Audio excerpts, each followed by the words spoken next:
to go back to this wreck as we see it. And you know, Dale said, I heard Dale's clip, and he said, I hope I didn't cause it. He did cause it, but he was learning. And then we heard Brad say, I'm not going to point fingers at anybody because we're all going to make mistakes with this new car. And that's a good approach to take because there's just going to be mistakes made. You talked about it yesterday, the curvature of the front bumper. And if we heard what Marcus said, I think it's very interesting. Marcus said, you see the bumper right there as it comes out, how the corners of the bumper wrap back around, where last year's car, it was straight across there. You see the high point in the middle of the bumper. Yeah, you see that. Well, if we listen to what Marcus said he bumped me a couple of times and I was good. The third time he bumped me, it turned me to the right. Okay, imagine the curvature of a bumper and imagine a football. When you drop a football, if it doesn't hit exactly right, it bounces to the left or bounces to the right. So it's like he got into the back of a car running 190 miles an hour with a curved bumper like a football, and it just bounced the car in front of him to the right. And that's how simple it is. If you can do that at home, you'll understand why. Used to, it was flat. It was more like dropping a book. If you dropped the book, it just laid there. And those guys could really get aggressive. They're not going to be able to be as aggressive bump drafting with these front and rear bumpers because, as we heard him say, they don't line up as well. They're curved. There's a lot of little idiosyncrasies that mess that up. Well, Kenny, let's continue this conversation. You can help explain this with the illustrator. Yeah, thank you, Steve. Why did the wreck happen? I repeat, why did the wreck happen? First of all, let's start it today. Look here, Kyle. We know right away we got problems. Jamie McMurray almost loses it all by himself. Has nobody pushing him. So McMurray loose all by himself. Now we're afraid. Now check this out. Now we're going to run 3 wide because here's Austin Dillon getting up the speed on the high side. Woo, man. Okay, guys. I mean, we're testing. Okay, now watch the Biff. Nobody around Biff. He spins out all by himself. Okay, I give it to you. It's not a 360, but look. I mean, there's nobody pushing Biff. I mean, he picks up a little bit of a push. Okay, and he's explained, I pick up a little push. I turn the wheel left and around the rear end comes. Now we know we're in trouble. All right, here we go. Dale Earnhardt Jr. says, I'm going to do what I did last year.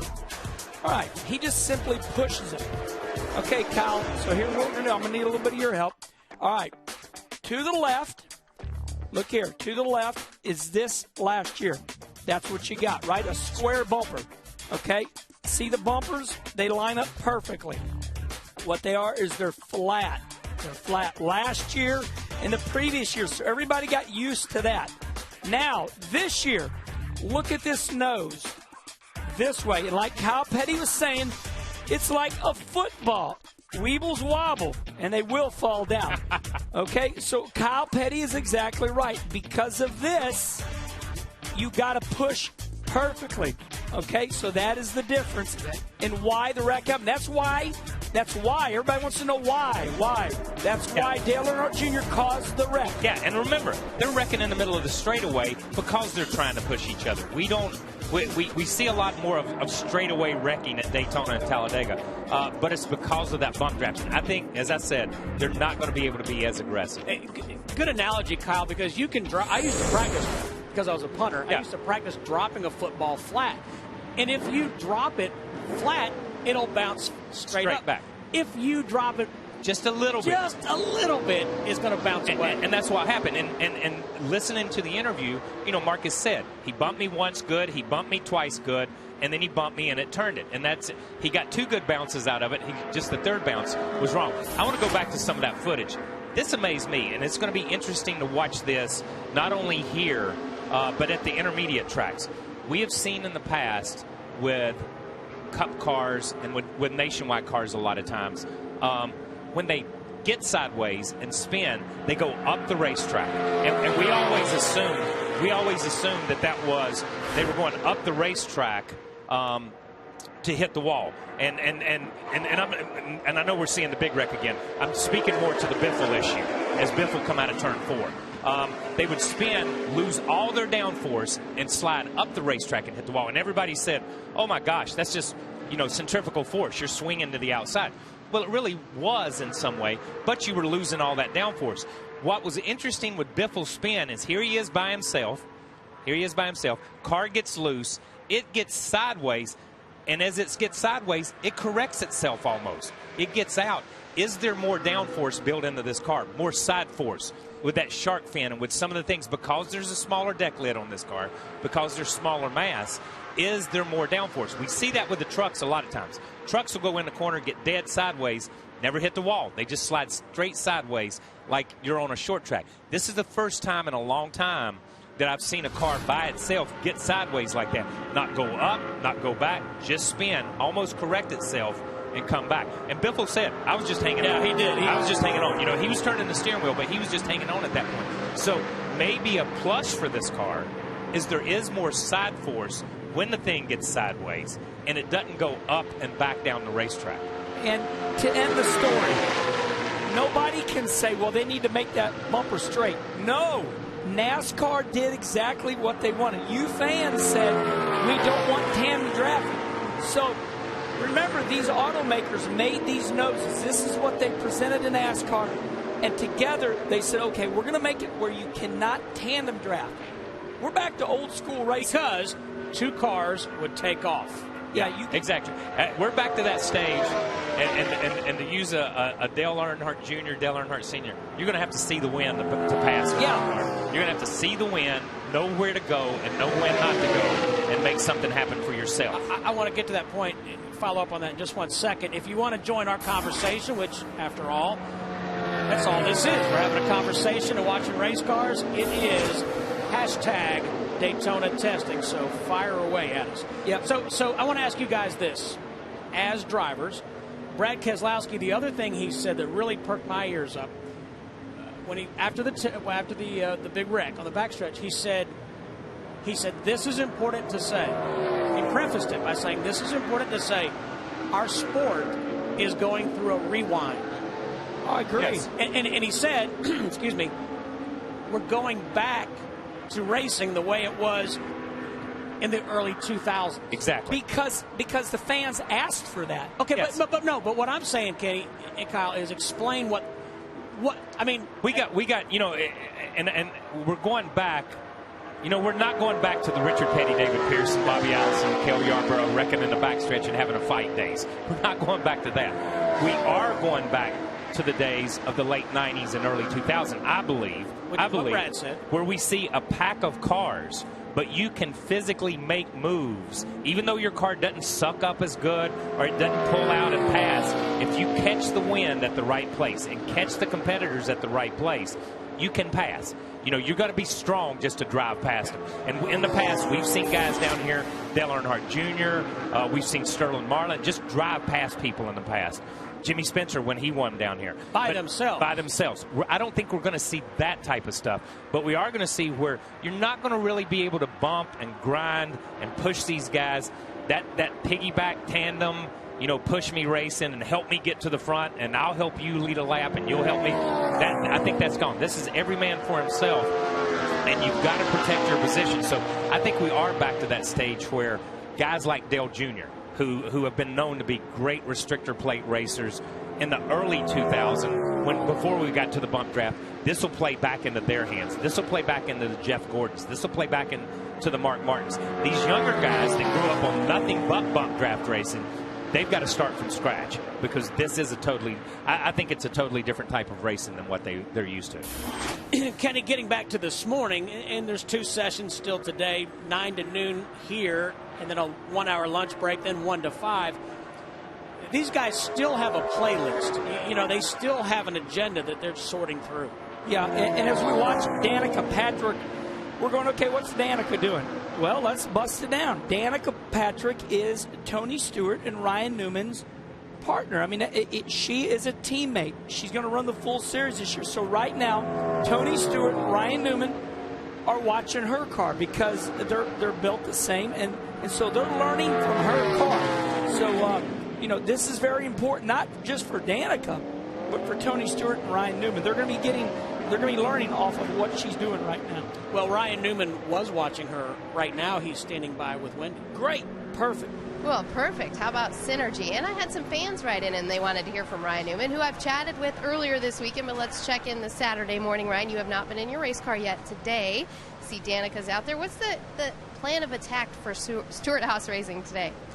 Collectively, I'm not 100% sure. I know we got one that's going to head towards Oklahoma to race a little bit tonight in the midgets, but we're just finishing up our changes from the overnight changes, which were a pretty big long list of things to try for today, to collectively put some things together. You do so many things here, you try to see if you can get a couple hundreds here and there, and you get a little wind shift and you have to kind of calculate for that. So the answer is we put a bunch of things together to see if we can make a bigger difference, and we'll see if that happens this morning. But Quicken Loans Chevrolet, this is the view we want everybody to see. The entire Speedweek's right here, so I'm glad you came over here.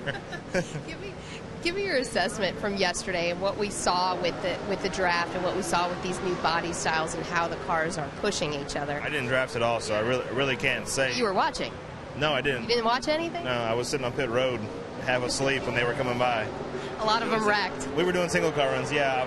Obviously, either the bumpers don't align like a few people were expecting or whatever. I'm not sure. I didn't see what happened, but it tore a bunch of race cars up, and that was a learning experience, I'm sure, by at least 2 drivers. And we'll see. I mean, it's still the same old principles of what we do. It's just a matter of how far we can push the limits on what we do. Now, today, everything's a little bit more laid back since we had about 12 cars go home. So is your line pretty much shorter out there? That was the benefit of drafting yesterday. I mean, actually, we probably had 4 times as many runs yesterday because there was drafting practice and cars that were not doing single car runs as far as I'm having to wait out there. We were waiting sometimes for 1 or 2 cars instead of 14 or 15 cars, so it made a big difference. Good luck out there today. Have some fun. And I see your boss just climbing into the car next door. He actually was here pretty early. Yeah, he'll wake up here about the time he hits turn 1. All right. Thanks to Ryan Newman, who's getting ready to climb in his car for his first run here on Saturday. Steve. All right. Thank you, Wendy. Speed Week's right around the corner, and the NASCAR season will be in full swing. To stay up to date and follow all the latest NASCAR news, photos, and exclusive videos, go to speed.com, NASCAR section, or NASCAR on Speed on Facebook, and like us now. Talk about the season being in full swing. There's so much attention, Kyle and Kenny, on the Daytona 500. Look at the first 5 races of this season. 3 trips to the West Coast, sandwiching Bristol Motor Speedway. And it makes sense, Kyle, because we're chasing good weather. NASCAR was guilty of, we'd stay over Rockingham, it'd be 30 degrees. Oh, my gosh. We're chasing, at least we're Snow chasing in Richmond. Richmond, they've been racing at Richmond a million years ago. Snowed out one time. And the drivers wore coats in the car. Was that the one that Mark Martin won? Freezing. Remember that? Oh, my gosh. I mean, incredibly cold. But I do believe they are. Like you said, they're chasing weather. And what better time to go to Southern California or to Phoenix, Arizona, or the Las Vegas than the early part of the year when you've got mild temperatures, little chance of rain. It's a great time to get those races in and take the sport from its biggest event, Daytona, all the way across the country, get the West Coast, and make that national impact. Then come back to Bristol, get your little short track in that everybody loves, so it starts the season right. Let's go to Hermie Sadler. Well, Carl Edwards has been gracious enough to join us this morning on Speed.com. And first things first, obviously a lot of talk about the wreck yesterday, and a lot of fans are tweeting in and asking, they want to ask the drivers, why do you think something like that happened, and what can the drivers learn from it? Why did it happen? It happened because we're at Daytona and we're all driving as hard as we can. And probably some of it is that we've all been sitting around all winter and everybody was just maybe having a little too much fun out there, treating it like a race. I know I was starting to get competitive and everybody was pushing and wiggling and stuff like that just happens. It's unfortunate because we lost a lot of cars. That people have been working so hard on. I know our Fastenal team stayed here yesterday afternoon, prepared this backup car, and it seems to be about the same speed, but it is just too bad we tore all that stuff up. And in a way, it might save some carnage at Daytona during the race weeks because we all know how easy it is to wreck right now. One thing that a lot of drivers, or even us on TV, hadn't talked a lot about is the rear spring rule this year. Running softer springs in the back of these cars, is that the cars being freer and looser? Could that be a product of that, or does the rear springs have anything to do with how you can hook up and push or not be able to push? It's a good question. I don't really know. I didn't push anyone intentionally. I think I pushed somebody pretty hard in their door, but I think it's more of an aero thing from the way the body's built. But it could have to do with the rear springs. The cars do seem to be squatted real low to the ground. There's not a lot of blade in the air. They move around a lot. And yeah, it it's kind of one of those things. Everybody knows that there's that chance for that wreck when you're practicing and testing here, and we just hoped it wouldn't happen. But the race is going to be a little more hectic. I think it's going to be a lot like 6 or 8 years ago at Daytona when tires fall off. I think there'll be guys moving around, wiggling, slide jobbing each other, wiggling each other out of the way, and I think that's good. I think that'll be a lot of fun. 2 more quick questions. Number one, in single car runs, the Fords looked like they had decent speed, but not top speed. But once the draft started, all the Fords went to the top of the speed chart. Any explanation for that? I don't really know why that is. We've been trying not to look too much at the charts because you don't know what people have got. I mean, there's no tech inspection here, so we're testing our own stuff. But it was nice. Are you saying people in places of the garage may be working in some gray areas to get a fast speed on the chart? You think? I think they might be. I'm not sure. I haven't smelled the nitromethane or anything like that, but I'd say some guys have got some trick stuff. You know what? I'm just glad you didn't ask me about running into Elliott's coach. I really thought you were going to ask me about that, and now I have to get in the car here, so we can't really talk about my wrecking in the motorhome lot. I'll do all that when we get finished. Hey, but last thing, first weekend working with Jimmy Finnick. Tell me your initial reactions to that and how it's been so far. He's a pretty serious racer. I was stuck with you guys in the media center a little bit before lunch yesterday. I got here a couple minutes late. He was not happy, so he's got his glasses on, look kind of like my dad. It's kind of scary. When you pull the glasses down and look at you, that means business. I'll do you a favor, and I won't tell him you're making fun of him right now. He's an intense racer. He's done a lot in the sport and for the sport, and for me to be able to work with him, it's cool. I mean, to know that right now I've got the guy that won the Daytona 500 last year, half the restrictor plate races, won a bunch of races with Matt Kenseth. That's really cool. And it's neat when he compares, when I talk about things, he'll compare, how I do things with guys like Bobby Allison, Mark Martin, Kurt Busch, Matt Kenseth, the guys that have won a ton of races and championships. So it's an honor, and he's keeping me on the right path. He doesn't let me stray. A lot of experience here. That's Carl Edwards. Get ready to hop in and make some laps in the 99 Fastenal Fusion. And I'm glad we just talked to Carl, because I'm going to give you a little something here. A little tidbit of information my man Russell just brought to my attention. Is it a nugget? This is a nugget. On this day in 1904, Ford's #1 driver, Henry Ford, set a world record, a land speed record of 91.37 miles per hour on Michigan's Lake St. Clair, frozen lake. Now, hold on. A month later, it was broken right here in Ormond Beach by Vanderbilt. It was broken. Which is why they call Daytona Beach the birthplace of speed. That's exactly right. So now listen, his car, the car that he broke the speed record with, was dubbed the 999.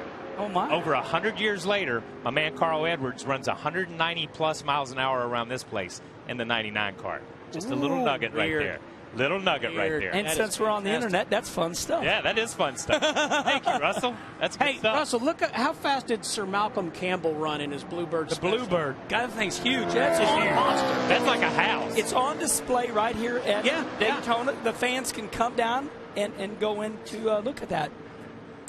All right, we got a tweet here. It says, the sound of cars on the track just makes me so happy. Yeah, happy. Wait until we get 3/4 of the way through the season. But I like that. Final day of testing here at Daytona. Stay with us here at Speed.com.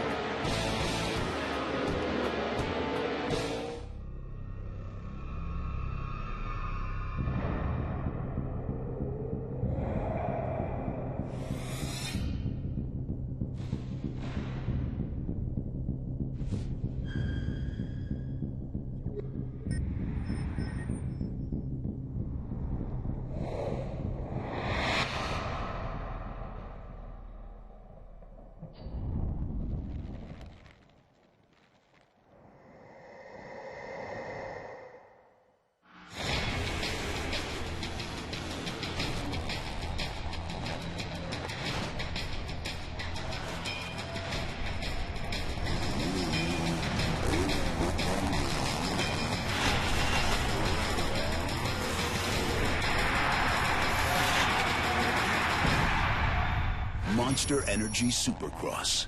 All season long. Only on Speed. Gearheads unite. Speed's Monday night lineup was built just for you. Fork bottom hot rodding, arm out the window. Learn the tricks of the trade. From restoration, to customization, to innovation. That is how they relate to you. Get in touch with your masculine side with the network that shares your passion for getting it done. Turn up the juice, see what shakes loose. Monday night, starting at 8 Eastern, only on Speed. Get ready for the collector car auction that set the bar. Barrett Jackson, the one and only.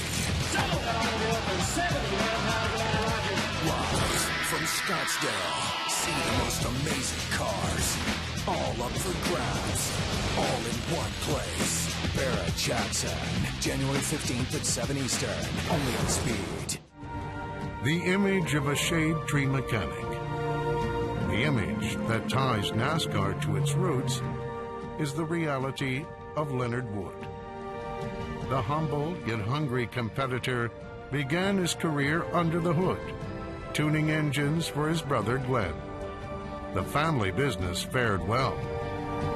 Leonard's intelligence, engineering, and innovation powered the groundbreaking 21, which was driven by iconic names while providing indelible memories. From the shop in Stewart, Virginia, Leonard and Wood Brothers Racing built one of NASCAR's longest-running team operations. It was a venture that grew as the sport grew, thanks to the hard work, pride, and insight of Leonard Wood. And it is also very safe to say that Leonard Wood is one of the coolest, nicest guys you could ever hope to meet. Watch as he is inducted into NASCAR's Hall of Fame Friday, February 8th at 7:30 Eastern Time, only on Speed. Welcome back, everyone, to Preseason Thunder as we take a look at the Biff. Greg Biffle out doing single-car runs here at the Daytona International Speedway. We got you covered all day long on the Internet in the morning till noon, and then on the Speed Broadcast Network from 1 to 5. Now, let's face it, NASCAR would not be NASCAR without the incredibly passionate fans that come to these tests and every race, and Danielle Trotta got a chance to meet some of them.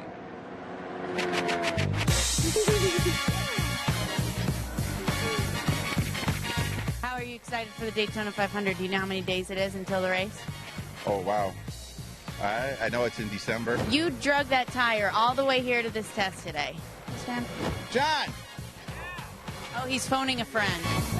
Harry Mack will defriend you from Facebook if you get this wrong. What do you say to them when they come out? You just hand them the Sharpie, or do you have a line that you like to say?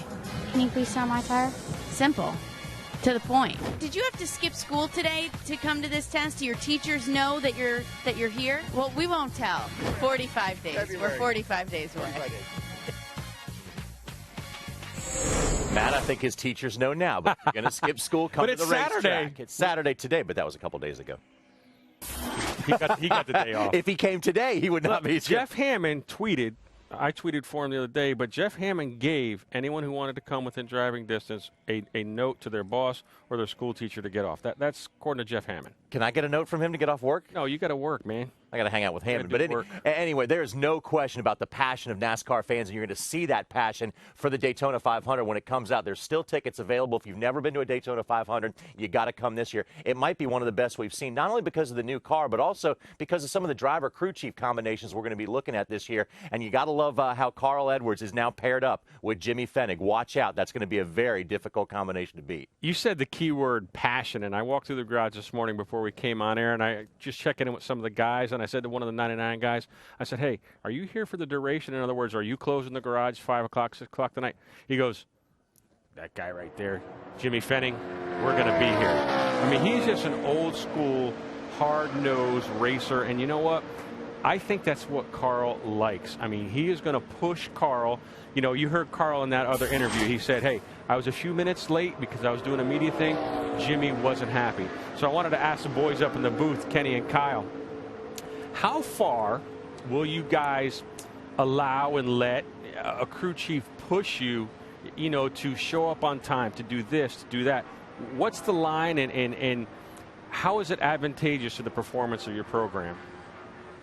Well, it's a great question, and I'll go first. First of all, I do not like a crew chief that is arrogant with me, and I don't want him to kiss my butt either. So what I'm going to say is this. I just want a crew chief that is all in with me.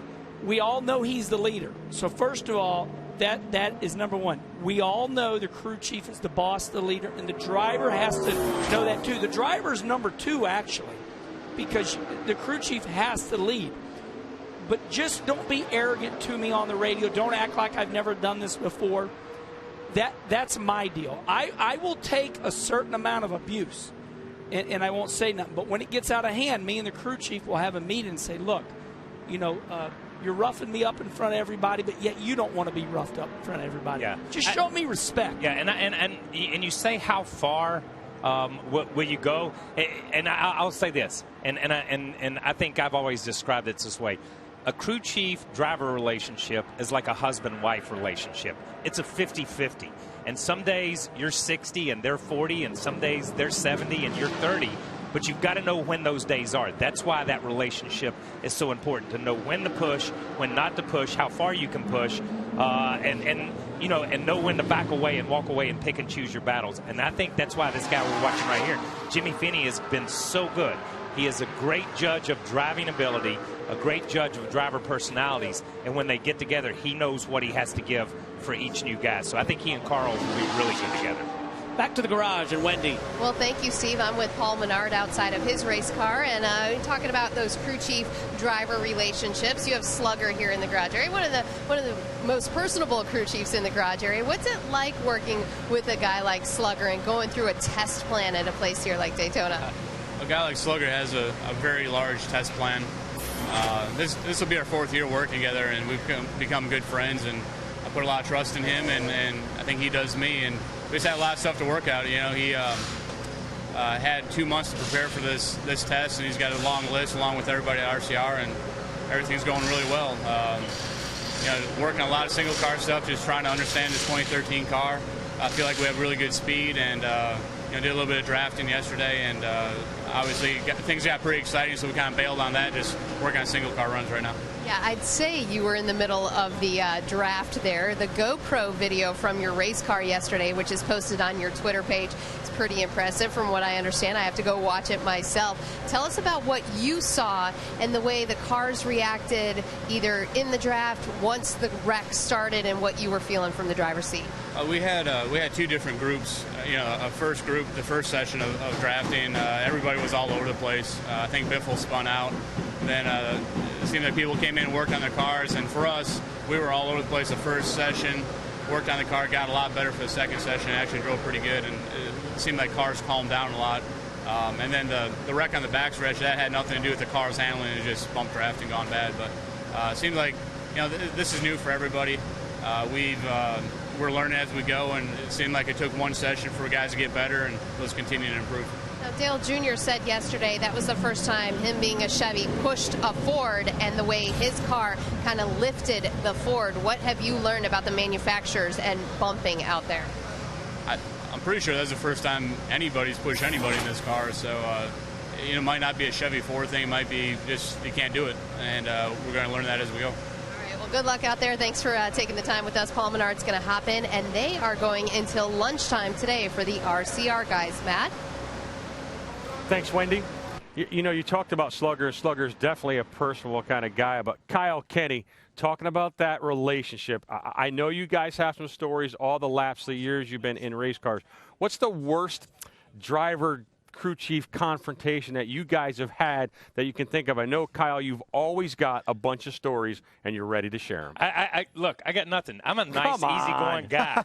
Just let everybody have their way. I'm going to tell you, the worst confrontation I ever got into, I truly believe, we were running at Michigan back in, and this is when I first started. And so I had crew chief of the week. I really didn't have a crew chief. Yeah. Remember, and Burns remembers when I started. We just put guys together at the shop. I come down pit road for a pit stop at Michigan, and they put 4 right side tires on the car. I go out, oh my gosh, this thing is all over the racetrack. So I start ranting and raving, and they start ranting and back. And finally I said, here's what I'm going to do. Here's what I'm going to do. I'm going to come down pit, and I said it just in the calmest voice I could come up with. I'm going to come down pit road next lap. I'm going to get out, and I'm going to get a jack handle, and I'm going to beat the crap out of every one of you guys. for putting four right side tires I love on this car. And you know what I did? Just for spite, I run it the whole stop. I run like 20, 30 some laps. The whole run. The whole run. The whole run. You couldn't drive the thing.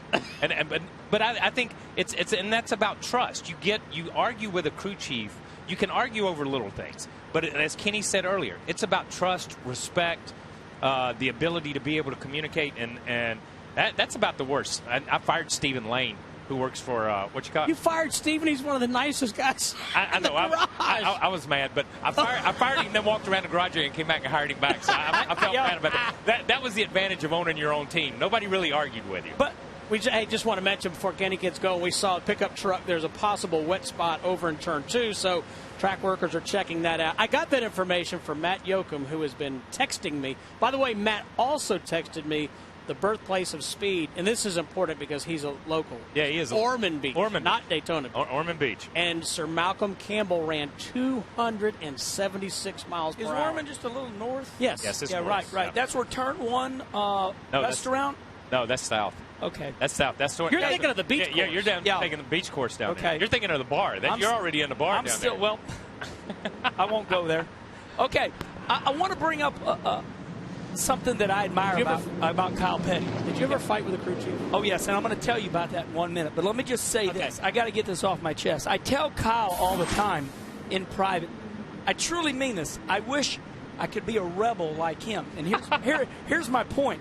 North Wilkesboro, he probably knows where I'm going to go with this. Wilkesboro? Wilkesboro. Big cup race. I mean, Mellow Yellow's his sponsor. There's millions of dollars being spent on this team. Felix Sabatis is the car owner. And they black flag him because they say he was speeding down pit road. Now he knows where I'm going with this story. Yeah, I do. So, now, he's rebellious. Kyle Petty's rebellious, has been his whole life, and I just wish I could be like that. So anyway, here's what happens. NASCAR black flags him. He comes down pit road. He goes, okay, I'm going to serve this penalty. He goes out again, and they said, okay, you were speeding leaving pit road. Yeah. He gives him one more shot, and he comes down, and he thinks he's doing it right. He's still in the race. He's only going to be about 3 laps down. He's going to make it up. They say, you're speeding again. The whole next 10 laps, he sped around the whole racetrack through pit road. Around the racetrack through pit road. He says, all right, look. Kyle said, you ruined my race. Now I'm going to make a fool out of all you on national TV. Yeah, and I bet you're thinking, it was funny. Now that's speeding. Now I'm speeding. Now I'm speeding. This is speeding. If you don't get you want speeding, you got speeding on pit road. And it was funny. And I did the Kyle Busch was not the first guy to give the international signal for travel in his car to go somewhere. But because I had an in-car camera that. Oh, that's that right. Day too. I will never forget that. That was ugly, man. That was bad. I wish he just Kyle by himself went ahead and ruined the whole day for the whole team and said, all right, this is speed. Yeah. But we were only 50 miles from Charlotte, so it wasn't like there was expense money for hotel room. Didn't kill us, but it did that. Okay, so my biggest argument was not really with the crew chief. It was a car owner, and it was my dear friend Felix Sabatis. I made the immature mistake, so I'm blaming myself. I came off of turn 4 at Pocono, and I keyed the button, and I said, this is the biggest piece of crap motor I've ever run. And oh boy, I'm going to tell you what, the next morning, Felix called me, and he says, I need you to come down to my office. And I said, okay. You know, and now this is 1993. Dirt Devil's my sponsor, and I'm Sprint Cup. Okay, now I'm coming out of St. Louis. You know, I'm excited. I go down there, and boy, let me tell everybody out there, and Rick Hendrick knows this too. Every time Rick wants us to interview him, he wants us to brag on his motor department. Boy, do not jack with a car owner's motor department. It's expensive. It's expensive, and it's their baby. And if they have horsepower, don't have horsepower, you're supposed to always say there's nothing wrong. Me and Felix got in the damnest argument, and I said, look, I'm sorry, man. I just, I'm out there racing. I'm sweating. You guys are in there in air conditioned, your feet propped up, and it got the best of me. And you know what happened? Now, I gave it to you, Felix. I told you I was wrong, but now I'm going to tell you what happened. 2 years later, he called me up and apologized. 2 years later? 2 years later. 2 years. Yep. He called me up, apologized, and he said, you were right, but it took him 2 years. I'm always that first driver. Same thing with the Furniture Row team. They said, we want to try another driver. Well, the next 2 drivers missed the races. And then they said, okay, we got Hendrick Motors now. We want you to come back. And that's when I made the Daytona 500 here about 4 years ago. So, me and Felix got in the damnedest argument over motors. And you end up being right, but, boy, they got to get you first, you know. So, yeah, that was my biggest argument ever, Matt Clark. Yeah, I don't. You know, it's fun. It's really Those funny. boys can tell some stories. Yeah, but it's really, you know, Matt. It's really funny. You don't see that much. You know what I mean? You don't see drivers and crew chiefs. You hear them argue. I mean, let's go back to Jimmy Johnson and Chad on the radio. You know, when Chad was trying to get him pumped up, and Jimmy's like, I don't need that kind of cheerleading. You know what I mean? You say things. And you say them, it's the tone. It's not. Sometimes it's not so much the words you say to your crew chief over the radio. It's the tone. It's more the tone, you know, more than anything else. But you know each other so well. You know, and I think this is a team sport. You look at these two guys, and we'll talk about these two guys. Chad was at Hendrick. He left, went to work for Harry Melling and Stacy Compton and those guys. Who cared who Chad Canals was? He was just another guy coming to the racetrack. He didn't do anything special with that team.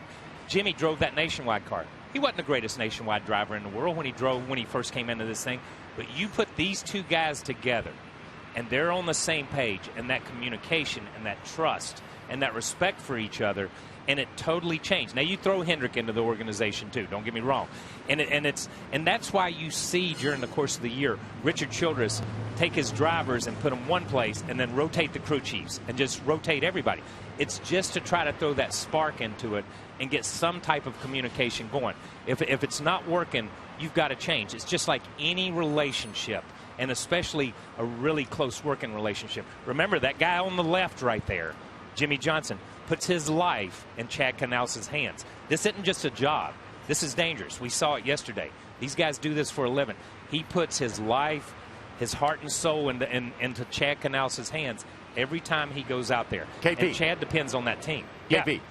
I got to go back to a story, a little rebellion story that involved you and Felix Sabates, one of my favorite ever from Charlotte. Okay, so you guys are racing Earnhardt on the track. NASCAR puts out the black flag and says number 42 is driving too rough. So they put you down to pit road. So we walk in the pits and we ask Felix Sabates, what exactly did they tell you driving too rough is? And Felix says, let me tell you what driving rough is. I'll define it. It is stupid. NASCAR is stupid. It's stupid, stupid. Oh, my God, I love this. I love this. They hear Felix saying NASCAR is stupid, so they say, okay, Kyle, go back in the pits again. Yes, yes. And so they send him back in the pits because Felix said NASCAR is stupid about 100 times into the live microphone. So they get all over this thing, and Felix says if you got a black number 3 on the side of his car, he can drive however he wants. Oh my but we got a 42 on the side of his car. We can't drive how we want. I love you, Johnny. Means you can drive however you want. So the next practice session, Felix paints the number 42 car black. Yeah, and puts the number 3. They went back to the shop and painted that car black because of that. That's exactly right. They have a black number 3 on the side of his car. He drive however he wants. That's a great imitation, man. I love Felix, man. Felix is the best guys in the garage, man. Love him to death. Thanks, Johnny. Let's go to Hermie. Well, we got Jimmy Johnson, and Jimmy, the topic of conversation with Kyle and Kenny and everybody is their relationships with their crew chiefs through the years, the ups and the downs. And since your crew chief is many miles away and can't hear, how would you explain your relationship with Che? It seemed like it's been smooth sailing pretty much for the entire time. Well, I mean, there's always moments, I mean, in any relationship. And I think a lot of people remember back to 2005 when Rick had to sit us both down and give us the milk and cookies meeting. We're both acting like kids and not handling the situation like we needed to, so he was going to treat us like kids to prove a point, and it worked. And that was really probably the peak of it all, and it was helpful to work through that, because after that 05 season we went on a tear and won those 5 straight, and have been very solid since then. But we still have flare-ups. I mean, there's people doing these jobs, and everybody gets short fused from time to time, gets overworked all the time in this sport, and things pop up. So the cool thing is to be able to work through it. And I'm an extremely loyal person, and Chad is as well. And through all the the challenging moments, we know that we're better together as a group and a team, and we've certainly had a lot of amazing moments too that help us through all that. Talk about the dynamics. A lot of drivers like a crew chief, like Kenny Wallace was saying. I want a crew chief that, I know he's in charge, but I don't want him to, to say talk down to him, so to speak. We're all on the same. But some drivers coming into sport need a crew chief that, says this is the way it is, learn how to drive it, kind of thing. Talk about the dynamic, how it can be between a driver and crew chief, especially early in a driver's career. Yeah, I think it's tough when you're a veteran driver. Things kind of change, and you don't need to be reminded of all the little things. So I think a veteran driver needs a different style of crew chief. What worked really good for Chad and I is that we both had been in the sport, clearly racing, but we kind of got started together at a similar point in time and learned together. And there are times when, especially when we have a pit stall picked like towards turn 1 and he can watch me drive in on the brakes, he'll start driving the car from pit road and like, hey man, you're driving in too deep.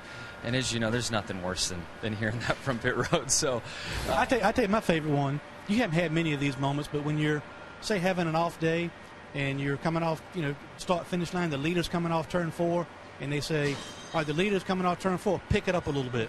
You ever had that one? Yeah, now all of a sudden I'm going to start trying. Exactly. That's always a nice, frustrating one. But there's a lot of colorful things said on the radio. It's easy to be calm right now, but when you put the helmet on and you're out there racing and then they're on the pit box dealing with what they deal with, there's some highly animated conversations. Right, one more before we go ahead. A Twitter person asked a question. Early this morning before you got in the car, we saw a shot of you outside the car and saw someone else in your car with a helmet on, and the guy wants to know who was that in your race car and why. That'd probably be Bart Apple, who takes care of all of my driver needs inside the car. Just probably going through a radio check on the helmet, making sure the microphone worked and the headset worked, and just kind of getting the car warmed up and ready. That's Jimmy Johnson. Let's go to Wendy Venturini. Thank you, Hermie. We've been talking about crew chief driver combinations. One that's new for 2013 is Jason Radcliffe and driver Matt Kenseth coming over to Joe Gibbs Racing. Of course, Jason Radcliffe, who's kneeled down at that engineering table right now. Of course, this is the second test session for Jason and Matt to be working together. They went to the Charlotte test session a couple weeks ago, and things are going well. I know they had a team dinner last night. The team and the driver getting to know each other right now, but just want to give you a behind-the-scenes tour as we continue on through the garage on this kind of relaxed Saturday morning at testing. Now, we told you Michael Waltrip cars, they went home yesterday, so those Toyota cars packed up, but the Toyota engineers have stayed here in Daytona, and they've just moved over to Joe Gibbs Racing. So you see a very long table with a lot of TRD engineers. That's one of the reasons you see so many engineers over here, because they have moved over from Michael Waltrip Racing's garage area to here at Joe Gibbs Racing. Now, Kyle Busch's car right behind me on this other side, you see he's in the car getting ready to head out as he's backing out. I was going to show you the damage that they fixed on the left rear quarter panel of Kyle's machine, but he is going to head back out for another run. They've done a nice job patching it up.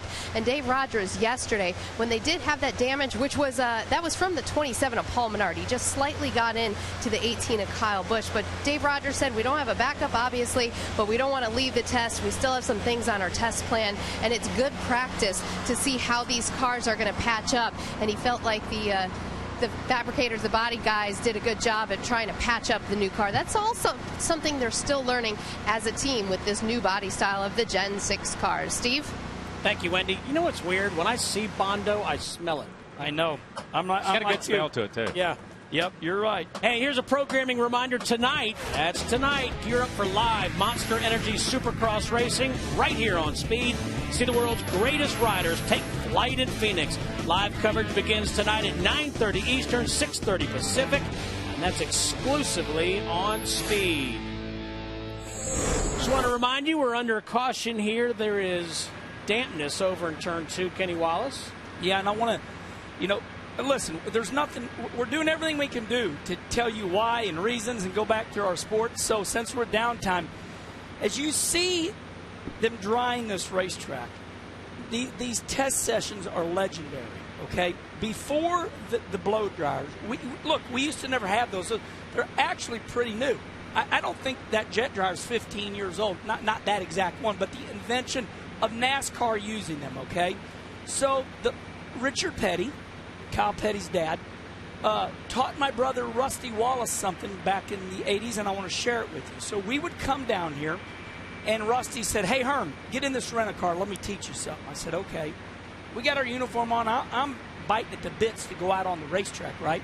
So me and Rusty get permission from NASCAR. We take the rent-a-car. We're in our fire suits. We roll around to that corner right there where that guy's at. Always that corner. And Rusty's got toilet paper with him. And I'm like, what is he doing? Well, Richard Petty had taught my brother Rusty, and this is what they did back in the day. And Kyle, I'll let you finish the rest of the story. What What was it that Richard taught my brother? You go out, and even though the racetrack looks dry, because that turn 2 area is always shaded in the mornings, you would lay your hand on it and feel cold, but you lay toilet paper on it and it would suck the water up, and you'd say, no, it's still wet. We used to come down here before the jet dryers, when people came to test. It may be 11:30, 12 o'clock before they got on the racetrack to test. You'd show up at the racetrack at 7:30 in the morning and set for 4 hours waiting for the racetrack to dry. The NASCAR would let you stay until 6 or so, until it got dark. But the toilet paper, unlike a paper towel, unlike other things, would actually absorb the water, and you could see the water on it, and you'd say, okay, it's too slick. Right. The toilet paper was an indicator. Just like Kyle said, as soon as you seen moisture on the toilet paper, you knew the track was wet, and you did not go out. Now It's simple, the things those guys used to do. Yeah, but we need to explain this situation. Our lead drivers, Jeff Gordon, Tony Stewart, they said that track's wet over there, so that's why this happened. Yes. And it's still. Do you know? As we watch this car, it's still real shaded over there. Do you know who brought jet dryers to racing? No, I thought you were going to ask me a toilet paper question. No, tell me. Roger Penske. Oh, really? 1976. Michigan? No way. When Michigan, he saw. Go Russell. Here he goes again. Russell's got it. He saw jet dryers being used to melt snow. Yeah. There you have it. Excellent point. You know, when they had the big football game down in Dallas and they had all the snow down there, that they brought the jet dryers over from Texas Motor Speedway to help melt the snow in the parking lot so the guys could do that. How about that? There's another jet dryer story. But let's Eddie Gossage sends his jet dryers over to save Jerry Jones and all of that. But let's say this. Just because Roger Penske brought it in 1976, NASCAR did not. Yes. Here's the way it works. Roger Penske brought an innovation to the sport in 1976, jet dryers. NASCAR adopted that innovation 25 years later. There you go. That's my point. You put that. I'm sorry. That was right. Oh, let's take some Twitter questions. All right, Daytona testing. Hashtag Daytona testing. Let's see. Wow, that will be exciting. What? Okay, here's the point. Paul Menard will be who I took. And I know this guy here. He's always a smart butt. And now that's not nothing mean. Just say something nice. That was a mean tweet. All right. Why that guy want to throw up a mean tweet? He's saying his driver. What he's saying, there's not going to be any drafting today, so nothing's exciting. He was on Race Hub last night. You know, he's got that dry sense of humor. Oh, yes, he does. And so Daniel Trotta said, "Are you guys going to stay till 5 o'clock?" And he said, "Well, I'm going to be honest. The Packers play at 8, so it wouldn't hurt my feelings to get done about 3:30. That's so good. I could get to the house and watch the Packers play. He's just from that area up there. They've just got that dry sense of humor. It's funny. You got to be around him a while to get it. All right, Kenny Wallace. Yes. Are the same Goodyear tires being used for testing that will be used in the Daytona 500 from M. Bruno Deuces? Now, Bruno, that's a good question. Yes, they are using the same tires for the Daytona 500 that they are using now. And there are the tires right there. And you know, we're getting a lot of smart butt tweets this morning like, oh, there's nothing going on. Well, first of all, and I'm teasing back with you all, Dale Jr. is on the track. Danica Patrick is here. Jimmy Johnson is here. You know, our heroes are here. Yeah. Okay? And listen, guys, they destroyed 12 cars yesterday. I mean, and there's no backups because the car is so new. All right? So we're not in a perfect world. That's why this is a test. There's still 20-some-odd cars here. Right. There's 15 lined up on the pit lane right now. Right. Can we show this, guys, so the fans will lay off of us on Twitter? We can't. Junior's they're on. not Junior's on now. We can't. Okay, there you go. There we go. There you go, everybody on Twitter. Look, there's still a lot of cars. You're really going to make them mad, too. You just mentioned Danica. Oh, well, you know, as Johnny... Haters going to hate. Haters going to hate. Johnny Roberts would always say this. There's no pleasing you people. No. Haters going to hate. Yeah. And the fans think I have a favorite driver. Let me tell you who my favorite driver is. I'm going to tell you right now. I know who your favorite driver is. Who is it? You. That's right. No, I do have a favorite driver. I admit it. I know it's Matt Kenseth. Matt Kenseth's my favorite. Yeah, and I'm going to tell you all right now, and you can mark this down on Twitter. My favorite driver, the guy that I respect, and I'm going to tell you why, is Tony Stewart. Why? Tony's good to me, and we own a racetrack together. Danica Patrick, I like to egg the people on because they think I'm in love with her. I'm not whatsoever. I'm happily married. But I Hey, get on the telestrator and show the nose on the 88. Okay. Is there damage there? Can you see it? I'm looking. I don't know. It's a splitter. Just checking. I don't know. I don't see any. Yep. Okay. That's why he got in the back. And we might point out, Kyle, that he wrecked the whole field and just went on. Yeah. Exactly. That's the way it usually works. Oh, there we go. Okay, stop right there again. Stop. Okay, here we go. There's Dale Jr.'s damage. Now, I'm sure they fixed that. Or is that live right now? Did we not catch that? That's from this morning.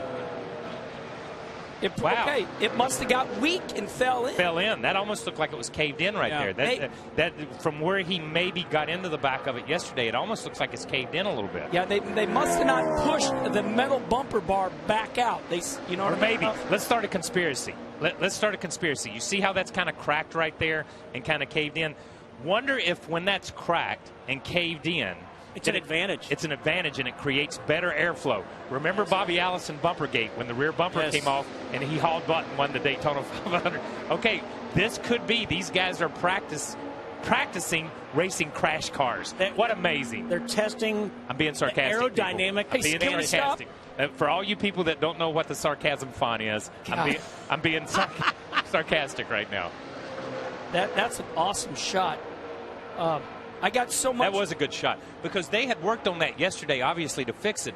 But it appears right there that it was almost caved in when we saw it on the track with pressure on it. Now, going slow through the garage area, it appears to have popped back out. Yeah. And like Kyle said, the reason it caved in is because they decided this morning they said, let's not take the radiator out. Let's not take the blower power. They did not push the 1-inch square tubing or whatever they're using back out. And so it's weak there. You know, it's a test. Let's do this today. We'll go back home. We'll fix it at the shop. And what's happening is it's just weak. So we are on the internet. We're a little looser, and we're on our phones, and we're looking. Any more Twitter questions? Oh, yeah, throw them up there. Yeah. We got nothing Twitter but questions. time. Oh, my Twitter's lighting up. This is fun. Dale Jr. and Steve Letarte chatting about it. This comes from Shirlene Riff. How will yesterday's big one affect next week's test in Charlotte? That's a good question. Yeah, but I don't think, walking through the garage area late yesterday afternoon, I don't think it affects it at all. Those guys, the cars that they're testing at Charlotte are back at the shop, already being put together. Jeff Burton said the same. Yeah, already done. I don't think it affects it at all. And, you know, even the test and crashing and tearing up some of those cars yesterday really don't affect the teams that tore up cars, because those are not the cars they're going to run in the Daytona 500. Chad Canals and Jimmy Johnson said, this is not our 500 car. Yeah. We're just gathering data. This is not our Daytona 500 car. So when we talk about testing, they are truly testing the Gen X car more so. Not everybody is testing a Daytona car. Used to, we would get our car ready, come down here, and you would test the specific car that you would race in the Daytona 500. I think we've seen a lot more of it in this test, whether it's because of lack of parts or whatever reason. But this is a Gen X car. I got a question for Burns here. Yes, sir. Or anybody that can answer this. Is they went to the COT in what year? 2007. What? 2007. 2007. So in my mind, that was the COT. Okay. What can you identify? The Gen 2, the Gen 3, the Gen 4, and the Gen 5. Yeah, how did we come to Gen 6? We got the Gen 6, and I thought it went straight from the COT. I never heard us refer to anything as. Here, Russell has it. You got it? Is that it? I'll be darn Russell. No, that's the 80. That's a Gen 2. Oh, look. Oh, that's good. Ned Jarrett's old number 11 is Generation 1. Oh, so this is not a variation on the COT. This is a variation on the history of NASCAR. Yes. They're thinking this is the 6th type of race car. Let me tell you something. They paid some PR firm a lot of money to come up with this BS right here. Okay? Hey, to get to that point. That is total. What about? Are you kidding me? I mean, it went from the COT to the Gen X. But I understand it now, because I've had this conversation with numerous guys just talking in the garage area and talking around. Where did the Gen X come from? Because they were going off the COT, the original COT with the wing, the COT with the spoiler, then the different designs of the nose and the decals and stuff.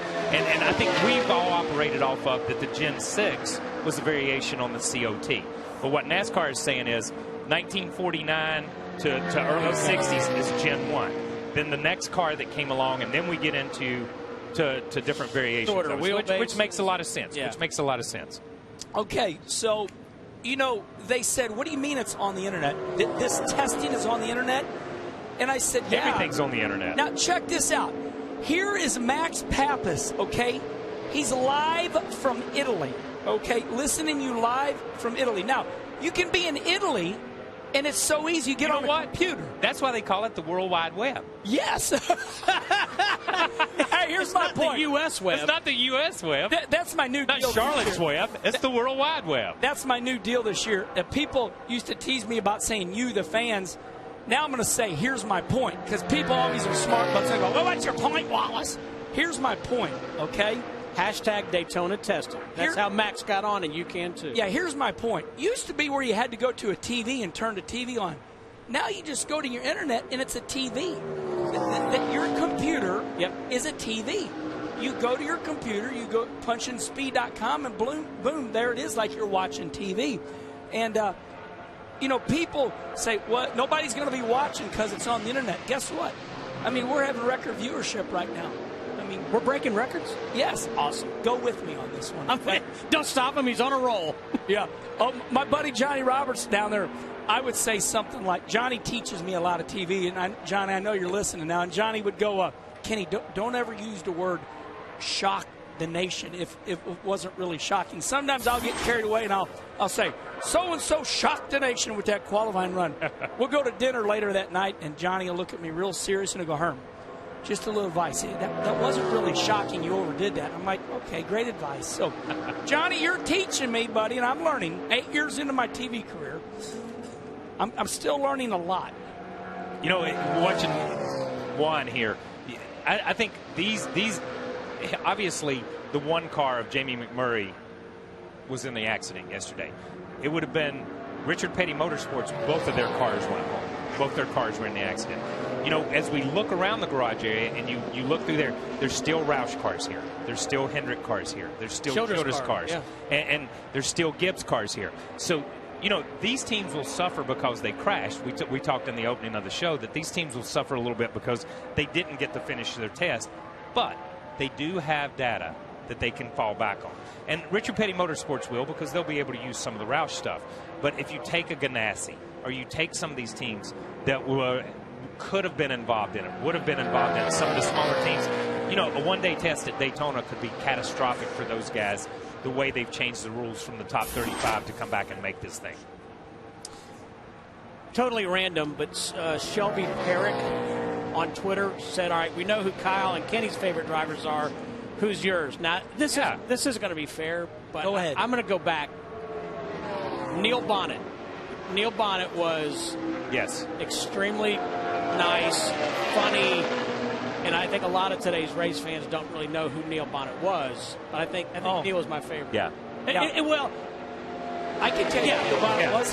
He was Dale Earnhardt's best friend. Well, but besides that, he won. Was good on TV. He was a great race car driver. Won a lot of races. Near 20 races. It's funny. We were talking yesterday, and I was down talking to Lynn and Eddie Wood, and we were talking. And he drove for the Wood Brothers. Drove for the Wood Brothers. We were up in there and talking about Pearson, talking about Bobby Isaac. When I was growing up, when I was 8 or 9 years old, Bobby Isaac used to sit and talk to Davey Allison and myself. Wow. He would tell us stuff, you know what I mean?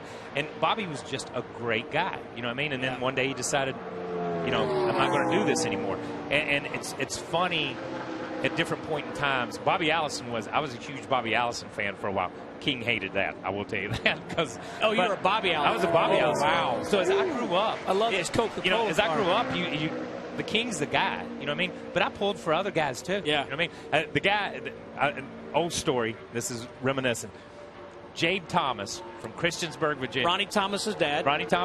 Jade used to let me wax his car at the racetrack. I'd show up and be 8 or 9 years old with my dad. They wouldn't let me touch their car. But Jade would let me wax his car. And I always knew that coat of wax I put on it made him go just absolutely. Ronnie Thomas is the answer to a great trivia question. Ronnie Thomas was Rookie of the Year in the years in between Ricky Rudd and Dale Earnhardt Sr. No way. Ronnie Thomas. That is a good trivia question. Yep. So for you fans tired of listening to us tell those stories, we're going to talk about Danica Patrick. She is numero uno Yes, right now indeed. at a speed of 193.648. Let's go back to a really feel-good story. Let's go back to Jeff Burton. Okay, now we know Larry McReynolds talks about this during the TV broadcast from 1 to 5. Let's talk about this right here. Okay, you're saying, why are those dots there? And we do say it all the time, but for the people that don't know and they're new, that tells you how many times the car has been on the track. So let's go like this. Dot 1, dot 2, dot 3, dot 4, dot 5. Da-da-da-da-da-da. You're going right? wild. That's right. good. But that's what those dots mean. Now, why are they putting them on there? Because they have their engineers, okay? Okay. Here's the 33. And what that means is they are taking pictures of their car, okay? Right. And see this dot right there? Okay? So what that is, that might be, now that tells them that that's the 9th run. So they're going to go back home, and they're going to go, hey, bring up that 9th run. Well, how do you know it was the 9th run? Because look at the dots on the car. All right, but they're taking pictures of what? Of the nose, how close it is to the ground. And later on, I'll ask our people to bring up Dale Jr.'s car as we showed it coming into the pit area, because I'm going to show you how low the valence gets. We'll do that a little bit later. But they're trying to get the balance of the car right. But they put those dots on because when they show a still picture, they go, okay, there's 9 dots. So that was the 9th time the car was out on the racetrack. So they'll say, go to the 9th run. And they'll go, oh, yeah, look here. On the 9th run, we went ahead and put that 425 in the right rear. Oh, look, we loaded the sway bar a little bit. Oh, look, that's when we were playing with the front shocks, something like that. So, we just like to. I know, I love it. Did you learn anything? I sure did. Yeah, that is interesting. It is interesting. Kenny mentioned Danica Patrick atop the leaderboard for testing here. About an hour and 15 minutes into this practice, followed by Paul Menard and Matt Kent. So stay with us. We'll be right back with more stories.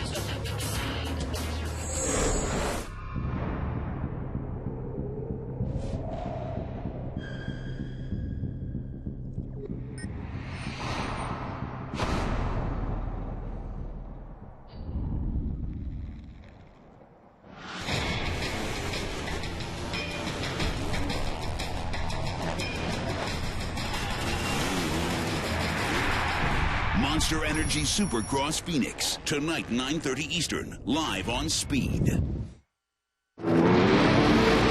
is Monster Jam! There's going to be some destruction out here tonight. Yeah, my goodness. Unbelievable.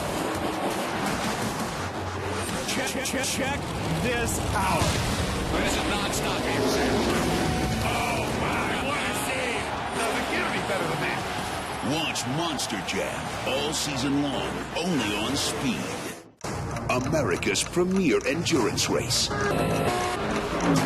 The Rolex 24 at Daytona is live on Speed. Great battle here. On this world-famous track, champions are born. Unbelievable stuff. And legends are made. This is what Grand Am Racing's all about. Exclusive coverage of the Rolex 24 at Daytona begins January 26th at 3 Eastern, live on Speed. The future of racing is here. Speed 2. The first ever online racing network, where viewers can stream live and archived events. Adrenaline-packed original programming. This is fantastic. And the ultimate collection of premier international racing series. Speed2.com. The future of motorsports entertainment. L.Z. Wiley Buck Baker was a former bakery truck driver who drove for one boss, himself. With just laps to go, Buck Baker pulls on the pole and goes into the lead with Lee Petty coming fast at the finish. It's Buck Baker blazing by the checkered flag, the winner. What is an independent? Well, Chris, an independent is a guy that kind of, in my way of expressing it, goes it alone without the factory support. He's got his own independent garage. If I decided I didn't want to run today, all I got to do is load my equipment or junk, however you'd want to express it up, and go home. In 1956 and 57, Baker became NASCAR's first back-to-back champion. Racing until he was 57 years old, Baker ended his career with 46 victories. Welcome back, everyone, to Preseason Thunder on Speed. Be sure to catch the Hall of Fame induction ceremony, which is coming your way live on Speed as we get ready for this year's 2013 season in the NASCAR Sprint Cup Series. We have single car runs going on today, and we've been getting a lot of positive tweets from people that have said they have loved Kyle Petty's old racing stories. Matt, we've heard some great stories, but we've also heard some great trivia questions. Now, I want to include the guys in the booth in on this one. I have a very, very difficult trivia question for you. And quite frankly, if you know the answer to this, I'm going to worry about you because you have way too much spare time and you remember too much about racing. But do you remember the old program called the Winston Million? Yeah, sure. Yes, everybody remembers the Winston Million. Sure. If you won 3 of the 4 big races, you'd get an extra $1 million. Well, the last guy to go for that was Dale Jarrett. He'd won the 500. Won the Coke 600, so then he goes to Darlington with his last shot on Labor Day of winning that $1 million if he won Darlington. About a third of the way through the race, Dale hit a slick of oil on the racetrack, hit the wall, and his shot at the $1 million was over. Okay, who blew up in front of him and put the oil down on the track that made him wreck? Kyle Petty. Nope. Guys, do you have any idea? No, I never blew up and wrecked. I just wrecked naturally. All right, so let's get that straight. Ernie Irvin. Okay, nope. I'm going to give the guys on Twitter a little while to make some guesses. And again, if you know this, I'm going to worry about you. What year? It was 2000. Is that correct? It's 2000. The Dale Jarrett he came back as a defending series champion. He's 99 champion. Came back in 2000. Who blew up? For the $1 million. Who blew up in front of him? Somebody blew up right in front of him about a third of the way through the race. And let's give the guys on Twitter a little while. You guys take it away. Action on the racetrack, and we'll see how this one yeah, we're going to think about that one. We're going to think about that. It's tough, man. It's crazy. All right. Well, we ruminate on that. We'll go back to the garage and Wendy. You guys are playing some NASCAR trivia upstairs, and Jeff Burton and I are just catching up. And NASCAR trivia, I'm sure you are good at NASCAR trivia. You were good on Race Hub last night. Good job. Have fun? Oh, yeah, I do. I like it. I enjoy racing better than talking, but I do enjoy talking about our sport. All right, so you haven't had too much time here in Daytona yet. You're not bored of being here because RCR unscathed in the draft yesterday, and you haven't packed up and left yet, so that means we're still working on some testing plans. Yeah, there's a whole lot for us to test here. You know, really think about it. This is your test for all of 2013 as it relates to Super Speedway testing. So to leave a day early, I don't understand how you can do that because there's so many things you can test.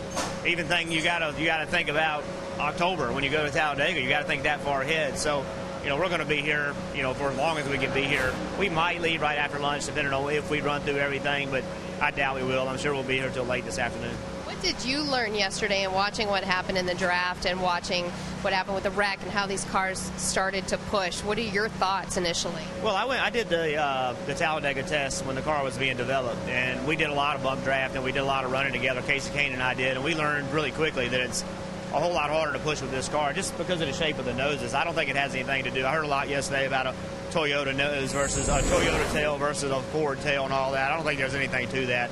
I think it's just the shape of the noses, and you got to be perfectly lined up, and there's no real huge advantage in pushing anyway. So they're going to be hard to drive.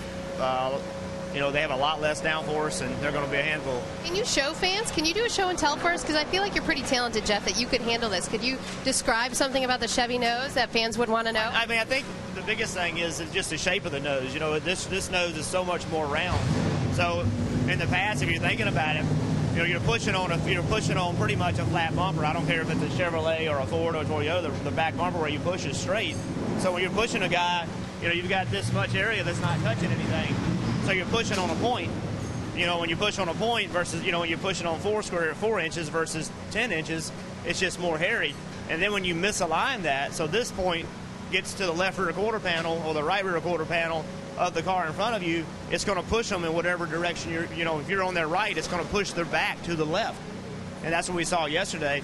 It looked like to me that they got misaligned just in that, you know, he got too far left on Junior. Junior pushed him too far on his right, and that pushed the back to the left, and of course the nose to the front, so to the right. So you just got to be lined up. But I think the big deal is there's not a huge advantage in pushing anymore. I think there's a little advantage. I think if you can push a guy off turn 4 to get the checkered, you're going to want to do that.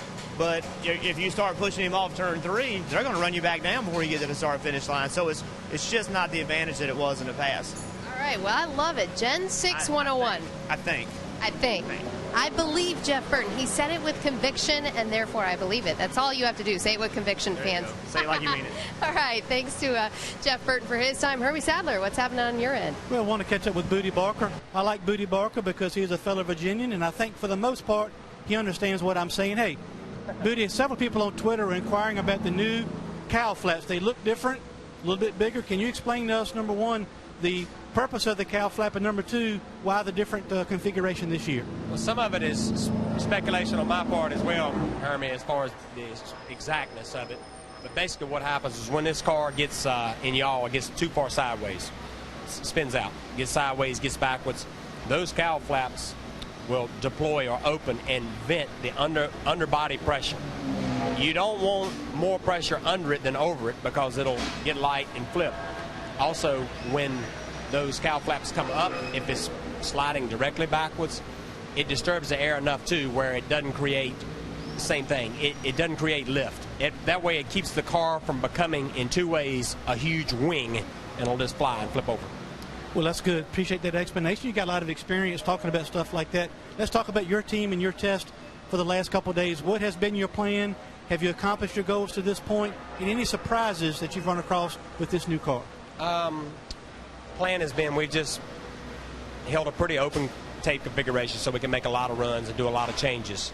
And we've gotten through a long list. We found a few things. Hermie, you know how it is, man. You'll be down here at Speedway testing. You're lucky if you find a couple of tips, right? You know, so you're looking for small things. Real pleased with what the guys have done. Real pleased with our test plan so far. So I think we're going to have a good baseline for what we're going to come back for qualifying for the 500. Well, thanks for being on the program with us, and Happy New Year to you. Yeah, fellow Virginian always, man. That's right. We could talk all day, and most people around Emporia and towards the beach would know exactly what we were talking about. Stevie? Thank you, Hermie. Virginia sticking together. Hey, John Roberts. Yes, sir. Brett Bodine. You are correct, sir. Yes. Wow, that's good. Nicely done. Nicely, John, well played. Now, the question is, did you Google? No, Russell. I did not. You got Russell up there, man. Yeah, Russell did. Hey, this is like NASCAR smarts between us. Well, we need to bring that back. But what hey, a blast from the past. Yes. Johnny Russell says it was 1996, not 2000. Yes, I stand correct. And you know what? Our guys on Twitter, these guys are good. They corrected us real quick. I stand corrected. It was 96. But you know how it is for us old guys, Steve. All those, I know. Those years just blend together. I didn't cheat, but Russell did. Good man, Russell. It ain't cheating unless you get caught. Let's explain who Russell is. We're talking about Russell. Who is Russell? Russell is known as Ernie of Russell, the combination Bert, of Ernie and Bert. Yes. Right. Russell Weinrich, the best stat man in the business, Yes, he is. except for the other two guys he works with. Hey, JR, let me ask you a question. Jimmy. Yes, sir.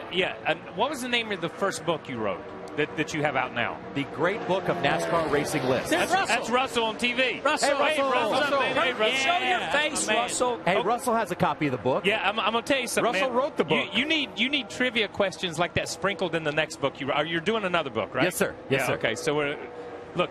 Pretty much, you're going to be up to like an encyclopedia of panic. Just a whole shelf of them. It's a great book, man. It's a great book. Thank you, KP. KP wrote the intro to that book, and you know what? Along the line, some people that have bought the book have come back to me and said, "Hey, you know, on that list, you missed this or you missed that," and that was the whole point. Yes. Was to get people talking about it, and we have a list of racing superstitions in there.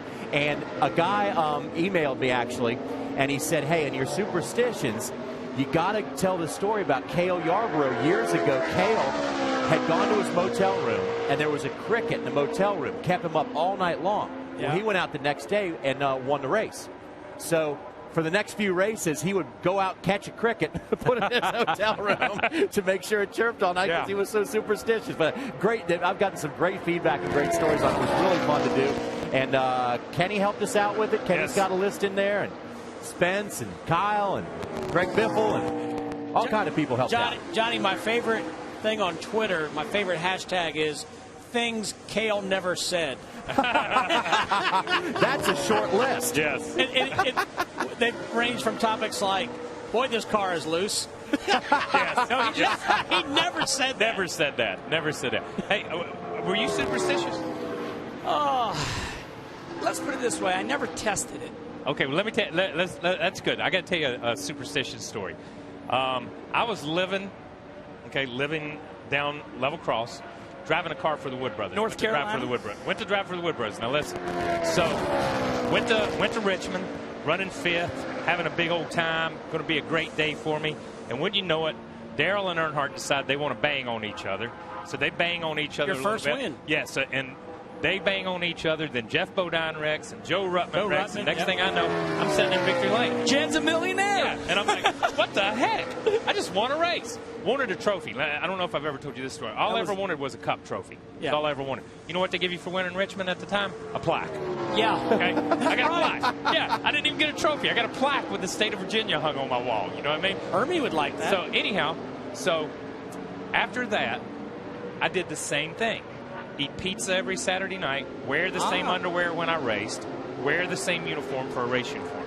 So about 2-3 months went by, and I'd taken my uniform off somewhere, so I called up the Wood Brothers, and I'd left my underwear out there. You know what I mean? I said, hey, did y'all send that underwear at the shop? At the shop. I said, y'all send that underwear, my T-shirt, my underwear and stuff, y'all clean that. And Terry Hall, truck driver, said, no, it's in the dumpster. I got in a car from Level Cross, drove to Stewart, Virginia, got in the dumpster. Now listen, got my underwear out, okay, and my T-shirt and stuff. So took it home, and grease, dirt all over it from where it had been in the dumpster. So I poured some Clorox on it. I don't know exactly the measurements I should have used for Clorox. I think you went probably a little heavy. But when it came out of the washing machine, I had a band. I had one single band with a mud flap right on the front. Oh, my gosh. Okay, so swear on everything. I wore that mud flap, that band around my waist with that mud flap for the rest of the year. Oh, my God.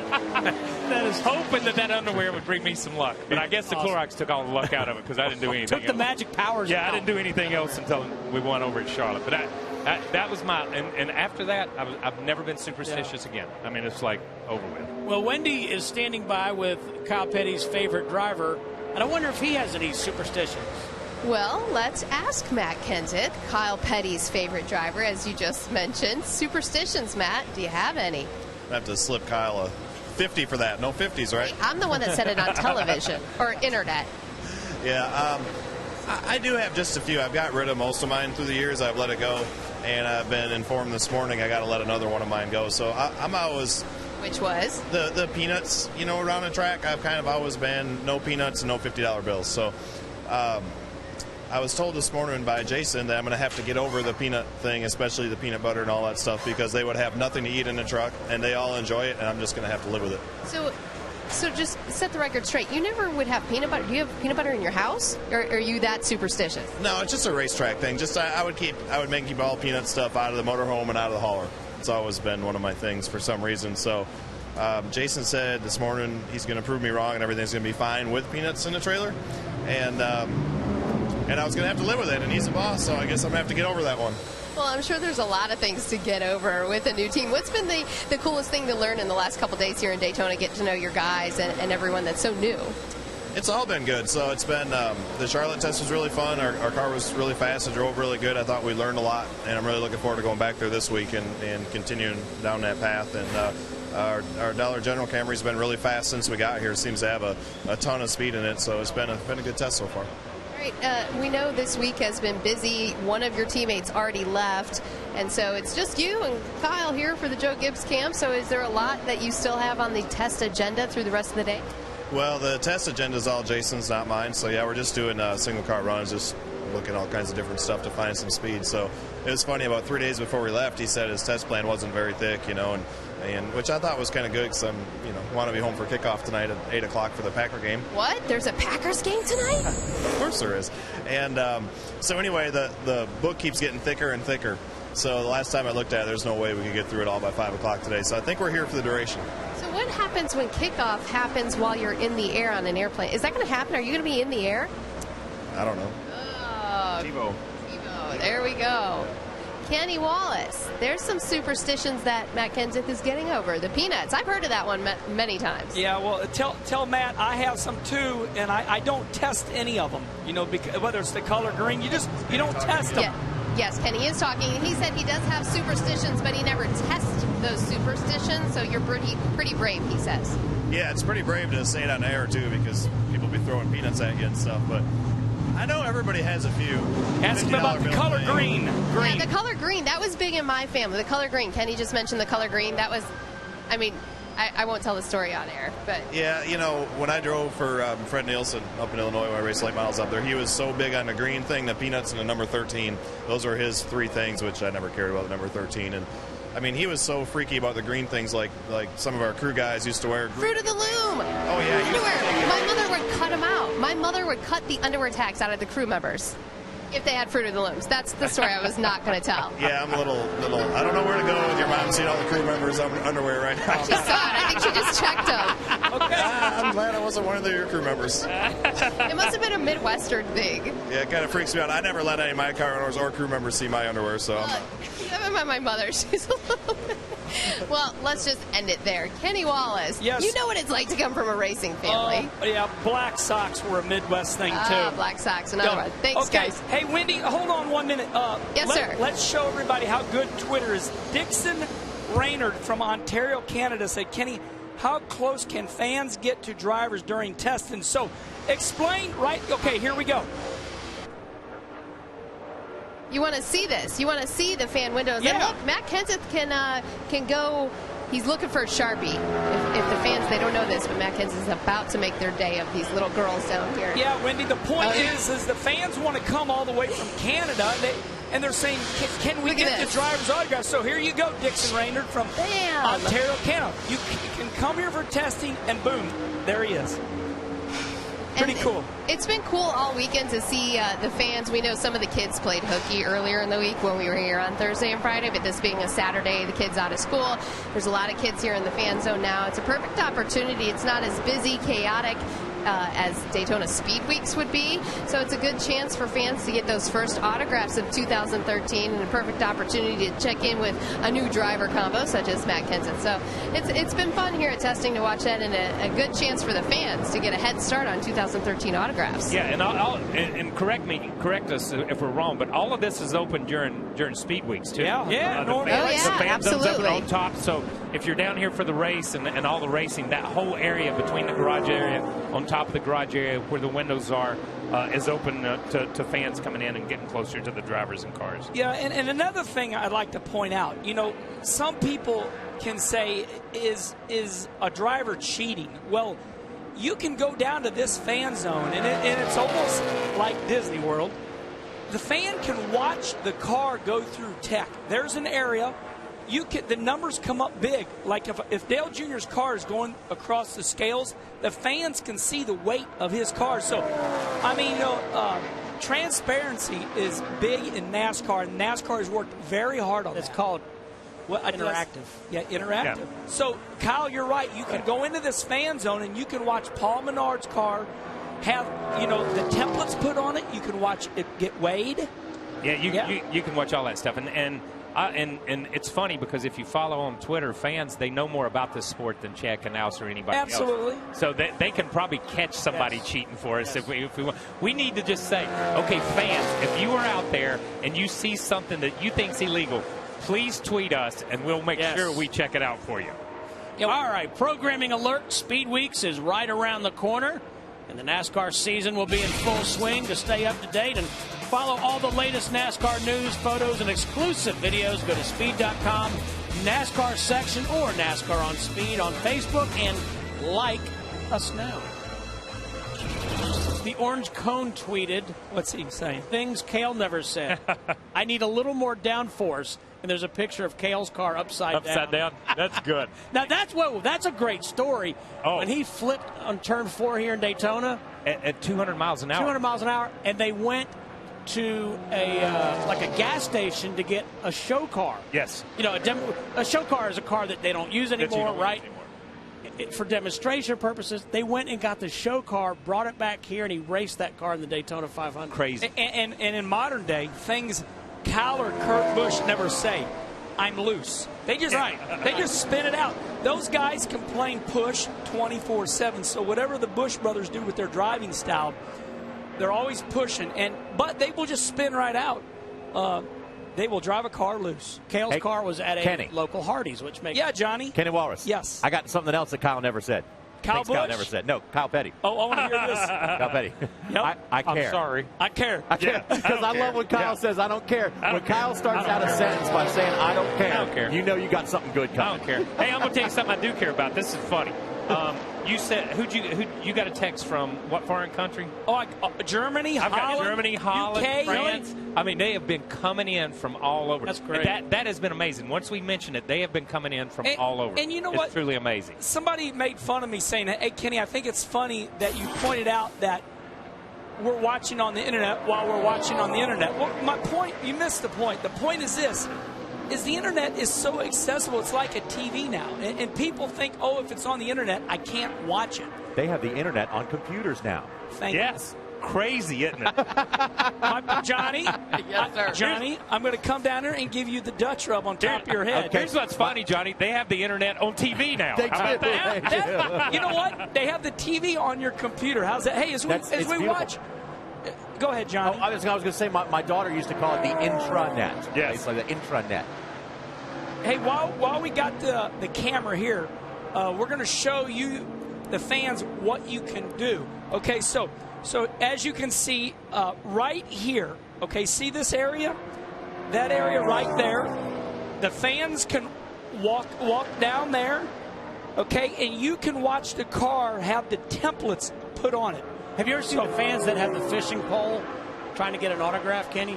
Explain it to me. They put index cards and a Sharpie, like it's like a fishing line. Can I draw it? Yeah. It's a string. Okay, and then they lower it down. Yeah, drop it down. Okay, they lower it down. Here's a fishing pole, and drop it down to here. Yep. And Dale Jr. might sign it. Yes. And then that man, can get his autograph. Okay, so everybody can watch. Everybody's car go through tech inspection there. Now, if we go all the way to the right, if we can just follow these fans, now the car comes all the way through here as it's going through inspection. The fans are hollering, woo, all that. Keep on going. Keep on going. Keep on going. Okay, here we go. Stop right here. All right, this is what we call the weigh house. So the fans are all in this area drinking beer, okay? And they get their beer right here, right? Because sponsored by Budweiser. Okay, pull back a little bit. Pull back on that whole area right there. Now, if you're here during Speed Weeks, our stage, the Speed stage, has been traditionally out in this area. So please, if you see any Speed talent out in there, stop and say hello. I'm not sure it'll be there this year, but that's where it's traditionally been. So for you, our point is this. I told you that's my new word this year. My point is this. People say, man, so-and-so's cheating. Hey, there's a fan. But anyway, there's three. That weigh house, you can watch the cars get weighed and the digital numbers come up, and the fans can see it. So, hey, I just got a Twitter question. What is it? Drivers are a part of the weight of the car, right? Yeah, but I think they changed that this year, didn't they? I don't know. They used to be 200. It used to be 200 and. It used to be 200. Once you got to 200, everything was the same. Did they change that, Wendy? It's 180. 180. I thought I read somewhere. 180 is the new number. Okay. Yeah. And one particular driver was not pleased with that. Yeah, I'm sure. But basically, once you got to 200, anything you weighed over 200 was a disadvantage for you. Right. Was a disadvantage for you. Now they've dropped it down to 180, so anything over 180 is a disadvantage for your team. Okay. Let's talk Drivers about. are all thin now. Is this the driver Wendy was talking about? Is that why we went to this driver? What's those? Danica loves it. What's those big burgers called at Burger King? I don't know. Anyway, let's talk about Tony. Whoppers. Okay, let's talk about Tony Stewart. He is leaving at noon. I repeat for all you people down at the Chili Bowl. You're watching on your computers. Tony is leaving here at noon. I talked to him last night in the garage area. He said, I'm leaving at noon. They drew last night, redraw. Tony Stewart will start 12th in the Chili Bowl because he ran third in his heat. So Tony is leaving at noon. He's going to come see you. Now, when he gets to the Chili Bowl, his area will be roped off because he is incredibly popular. The fans just flock to him. So I would say he'll be intense. Don't expect to walk up to him when he comes into the Chili Bowl and start talking to him. But Tony Stewart is on his way to the Chili Bowl at noon today from Daytona. Let's take a look at some of the speeds. As Kenny said a while ago, Danica Patrick atop the leaderboard, 193.648. And, of course, these are all single-car runs this morning. Haven't seen any drafting yet. Might not. Stay with us here at Speed from Daytona Beach.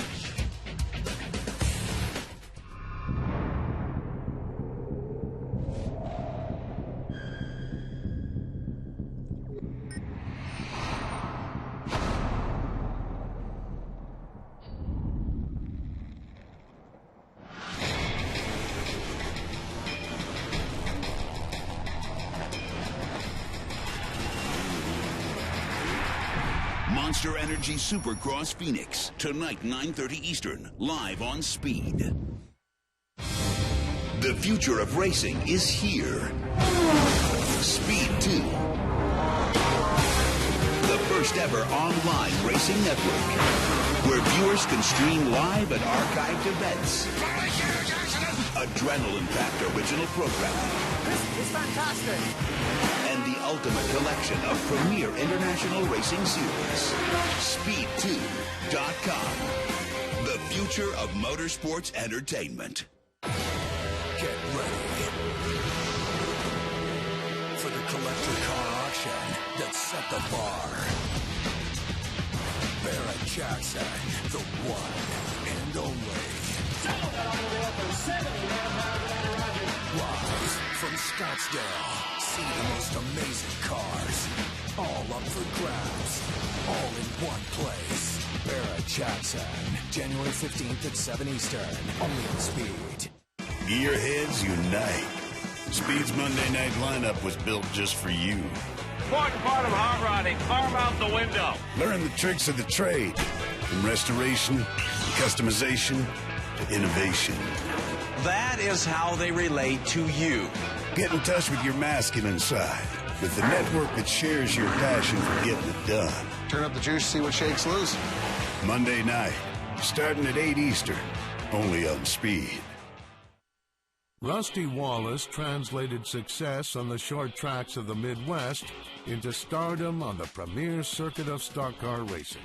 From day one, Wallace's starts in NASCAR yielded strong finishes. Rusty Wallace wins the Valleydale 500 and his first Winston Cup race ever. As the wins piled up, Wallace became a star. Just beat this whole field and beat them hard. That's what I want to do. Here we go. Rusty Wallace, one of the masters of short track racing. His knowledge of a car and his competitive demeanor made him a respected competitor in the garage. If somebody bumps on me, they're going to get bumped back. I'm just not going to sit and take that. I can't take that. I'd be humiliated to take that. Wallace compiled 55 wins and the 1989 championship during his storied career. Rusty Wallace has become the 1989 Winston Cup champion. Rusty Wallace wins the Advance Auto Parts 500 for his 55th career victory. After completing his 706th start, Wallace remains a voice for the sport and a popular ambassador for NASCAR.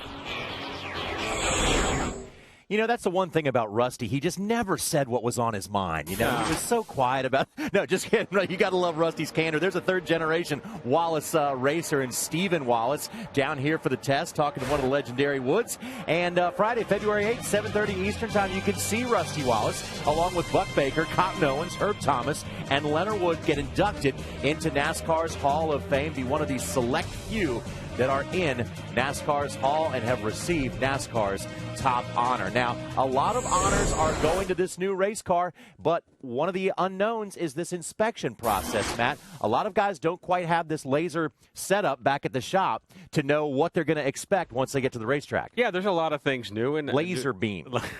Lasers. So what they're doing, they have a laser-based platform that the cars will roll up on, and it's based, you know, you get your center line off the chassis at the R&D Center in North Carolina, stores all the data points. Jeff and I and Larry Mack and everyone's talked about all the data collection that they're doing here, but NASCAR also collects data on your body locations, your chassis locations, all that stored. So when you come to Tech Line here, you'll roll up on the platform, it goes off the center line, and there's lasers that'll go around, measure your points, and you'll get a sheet that says pass, fail in certain areas, so you'll know where you need to go back and fix an area. The big issue that guys are worrying about is how long will it take, and if you don't pass, you got to go back and get back in line. So still working on a lot of software issues. The one issue is they don't have those in the shop. It's definitely a situation which NASCAR, I believe, will release to them all the information to build their own at some point, but right now they're doing it at the R&D center. So when you come to the track, new way of doing things. It's kind of removing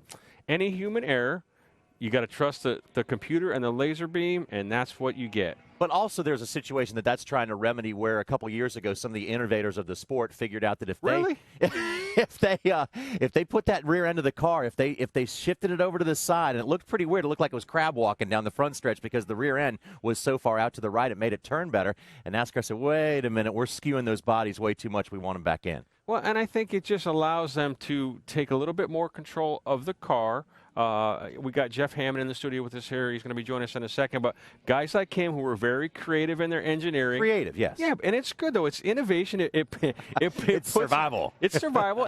and look, we had Robin Pemberton on here, and he talked about, the rules. And the reason that the rule book is so thick is because crew chiefs, engineers, find out a loophole, and that's their job, to push it to the envelope, push it to the end, and say, okay, we want to get this. But, I talked to Stevie Letarte. What they're trying to find is crumbs in tenths and hundredths. So if you could find a little bit of area, but NASCAR is really taking all that out, a lot of parity. And I think even with all the parity and as tight as the numbers are going to be, the racing, I believe, is going to be good. What was once known as a game of inches is now a game of crumbs. But right now on top of the speed chart sits Danica Patrick, and she is with Wendy Venturini.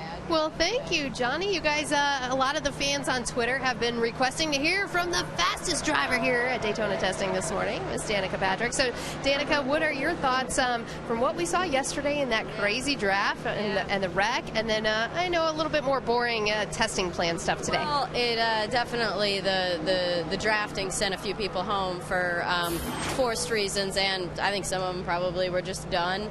It just depends on what their test plan is. But I tell you, it's really nice to go out on there on the track for the first time of the year and have the car be fast. It makes you able to move slowly and surely and know what changes are doing what, and not be in a rush or scrambling for anything. When you're looking for speed, you'll spend as much time as possible as it takes to find it.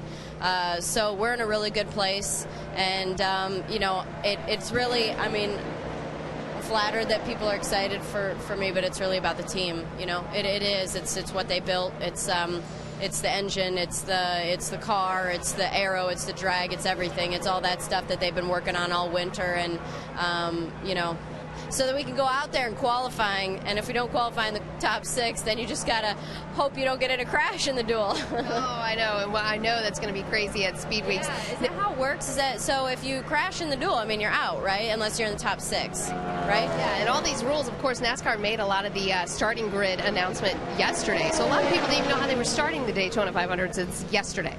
Well, that's definitely a question. I know it was such a critical thing for me when I just was doing those 10 races last year to, get points and make sure that we're in it for GoDaddy and for the people that were putting their, putting the money in and sponsoring the car. So it's really interesting. It's going to be really interesting, I think. It's confusing for a lot of fans. So, and industry insiders are even scratching their heads. Yeah, don't worry, fans. I don't know how I'm going to qualify. Other than in the top 6. Here at testing, it's definitely a laid-back vibe. Daytona Speed Weeks will be much different. But what do you do in this downtime? When you have 30 minutes, I just talked to Tony Gibson, your crew chief, as they're making some adjustments. You get to come in the hauler, and you were gracious enough to come out of here, out of some city. What do you do? My extra credit points now, so that when it comes to Speed Week and the actual week of the race, that if I don't come out, you'll understand. Stay away. It is laid back, and especially doing these single car runs. While it's boring. Yeah, texting and tweeting from in the car. But, you know, so that keeps us entertained out there. I'm pretty sure I see every driver in my rearview mirror. I can see every driver holding something right here, and I'm pretty sure it's a phone for everybody. But it is fun when you find things that make you go faster, and so we've found that a few times, and that's why I've said it's really been a nice test for us. Okay, well, we just got done interviewing Matt Kenseth about superstitions. We've talked about it in the booth, and fans are still getting to know you on the NASCAR side. I'm still getting to know you. Do you have any superstitions yourself? Would you say this is your question? I mean, I can give you the ability to ask me any question you want. You know, you want to know about superstitions? Let's go. I don't really have any. I don't. I think there are ones that kind of pop in for a second of like, I better wear these shoes or put this belt. I mean, it's the stupidest stuff. But I really think that superstitions are only real if you believe them. So I choose to not really have them, and I try and break them all the time if I get them for like a second. You know, I try and get rid of them. They're just they kind of end up running your mind and ruling your mind, and I don't think that's a good thing. So I don't have any. Well, one thing's for sure, green is not the superstition here for Danica Patrick in the GoDaddy colors. But it is a racing superstition. Green has been an unlucky color. I've actually been in green almost my whole career. It's funny. I raced Tony karts when I was in go-karting for a while, and it was like a darker green than the GoDaddy green, but I've been in green almost my whole career. So seems to be working. I'm still going, so maybe I don't know. Maybe I should talk GoDaddy into orange or yellow. Maybe that'll change. Maybe it'll change, make us better. Do you think? I like the green. You rock the green. I think you should stick with it. Stick with what you A lot of green. It is a lot of green. Well, thanks to Danica Patrick for joining us in this testing coverage. No doubt has been entertaining for us here at Speed. Steve. Thank you, Wendy. Excellent interview, as always. Yeah, and she brings up a good point as we watch Kurt Busch. This team is located out of Denver, Colorado. They're trying to prove to all of NASCAR that you can have a shop anywhere, and they're spending a lot of money doing it. Probably costs a couple more million per year. Why? Because of logistics? Oh, yeah. Yeah, just running cars back and forth, a couple of trucks. I mean, they're constantly you're outside that conversation. You know what I mean? You're outside the conversation on what's going on and what's new in Charlotte and what's happening in Charlotte and what's going on. That's good and bad. This is funny. We did a piece on Race Hub about the fact that their shop is in Colorado, Yep. right? I think it's Clayton Harris, his dad, Odie, who's been a gas man forever, since the 60s, right? Well, Clayton has one of his jobs with the team is he lives in the Charlotte area.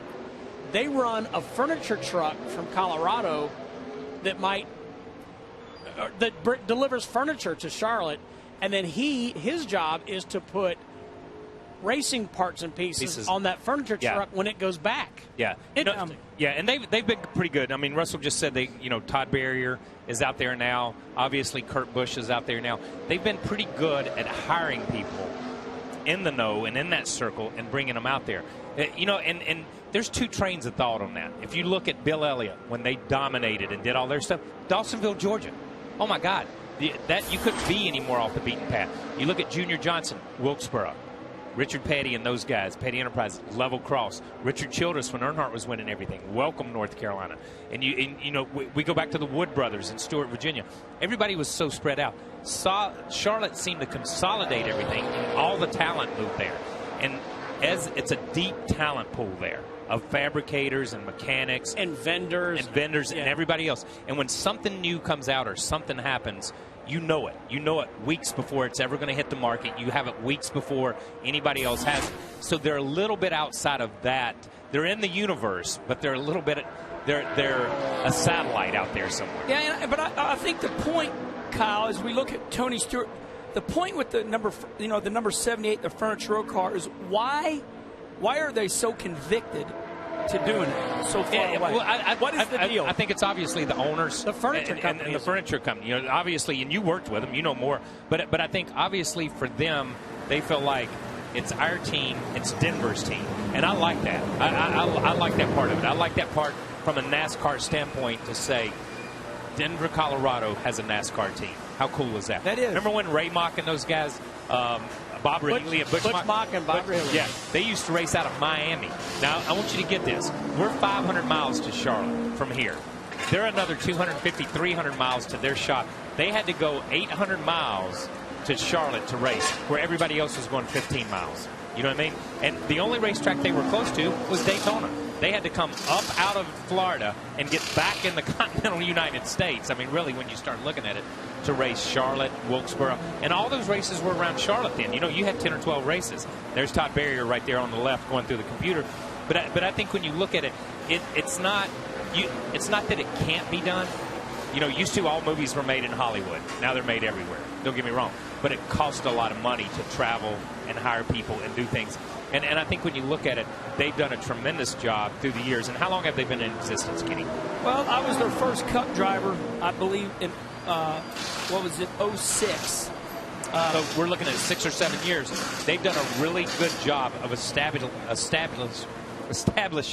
a beachhead there and making it work for them. And little by little, they've been able to bring more and more people. And as we're on this subject, Tony Stewart said, look, I'm going to move back to Indy because Tony likes that area. He has his own airplane. So Tony Stewart lives in Indianapolis, Indiana, or, you know, whatever town he lives in. Carl Edwards did the same. The Rushville Rocket. Back to Missouri. It is good.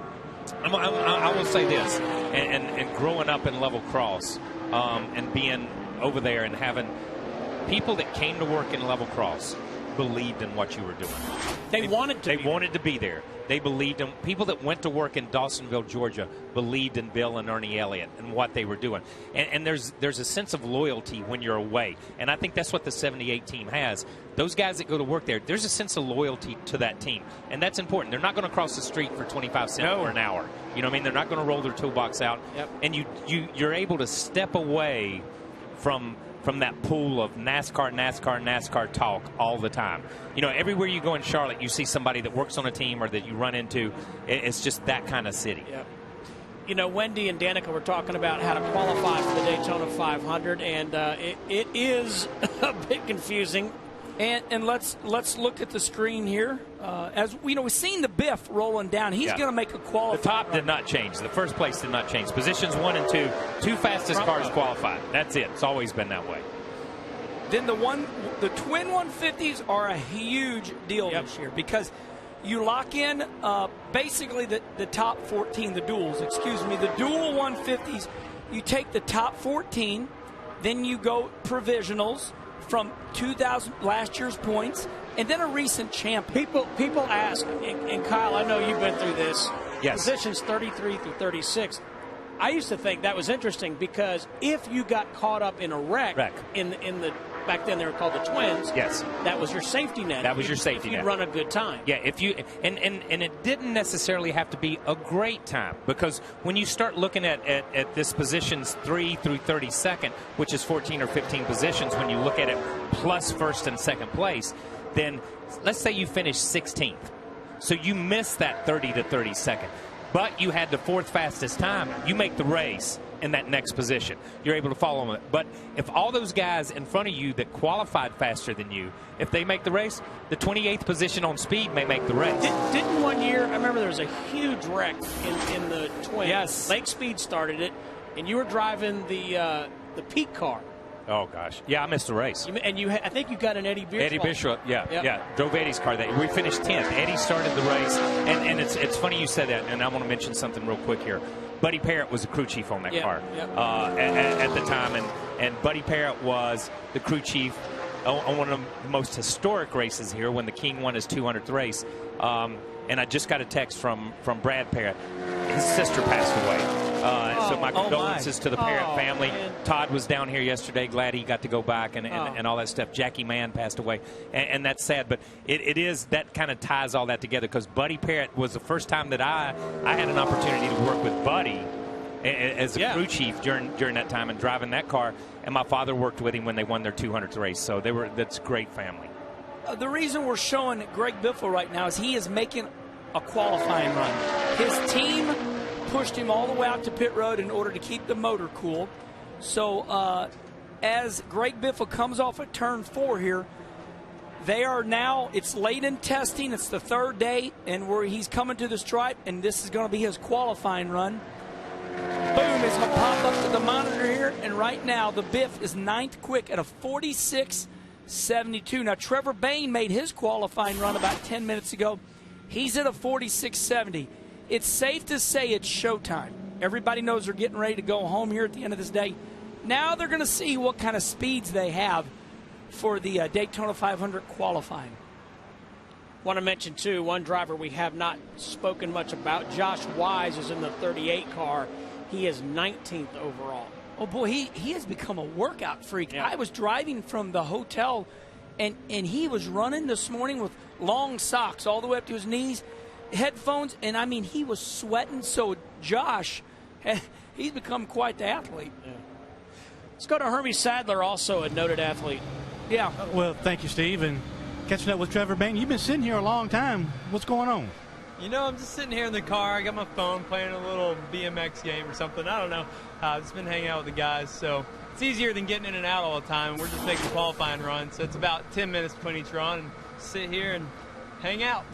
Talk about your test so far. Obviously, this place does and will forever have special memories for you when you're driving through the tunnel. But tell us about this weekend, new car, new a lot of stuff. How you guys adapting, and how's your test been so far? You know, I feel pretty good about it. Our car was fast in the draft, obviously, yesterday, and now the single car runs. I think we've been, you know, at the top of the board, you know, not the very top, but somewhere in that area all day.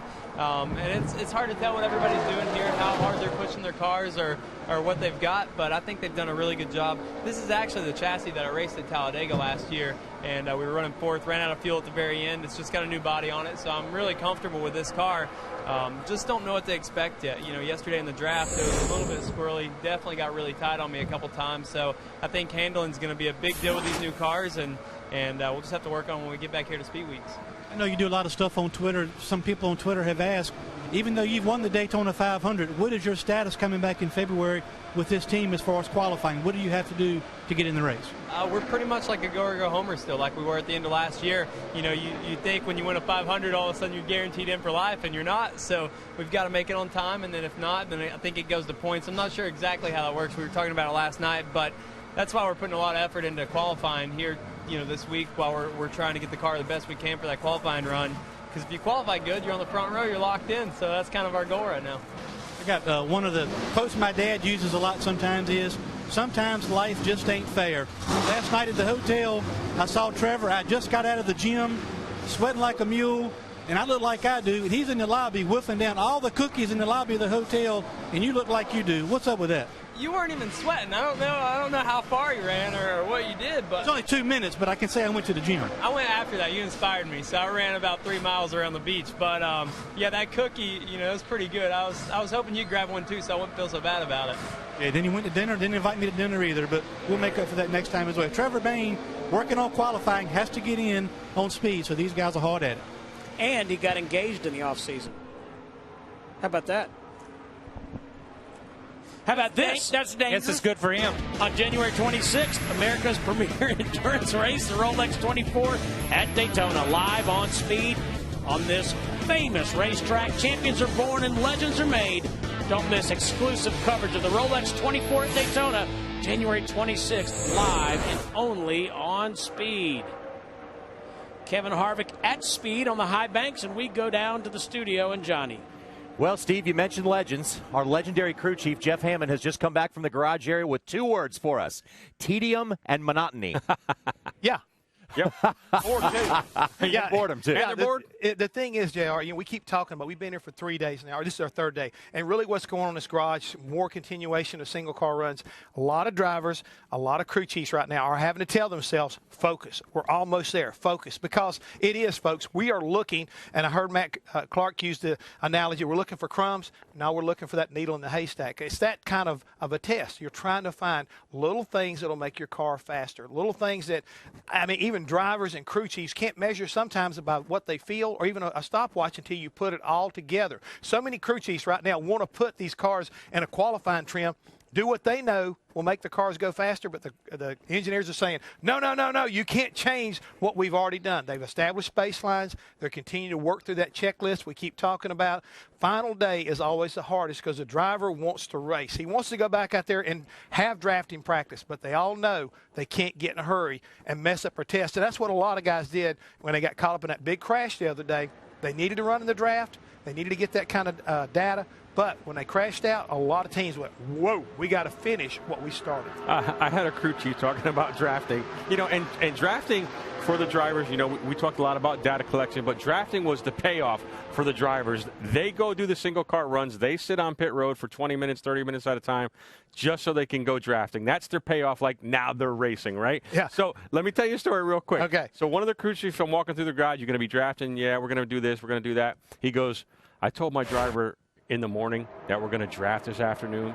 And when he got out at lunch, I told him, we're not drafting this afternoon. So he let him on all morning session thinking he was going to be able to draft, so he would kind of keep him in the game. So they're doing anything they can to keep their crews and drivers in this game as the engineers are looking for that elusive crumb, that elusive needle in the haystack of performance. What I was going to say, JR, is almost something you can relate to because I know how much you love dogs, is that, when you're working with a dog and you're trying to make him, sit up and beg. It's almost like these drivers. You're promising them that treat at the end if they do everything you ask them to do. And I think one of the crew chiefs kind of summed it up. He said, next year, I don't need to be down here as we continue to watch. This is some of the drafting practice that did occur before the big one.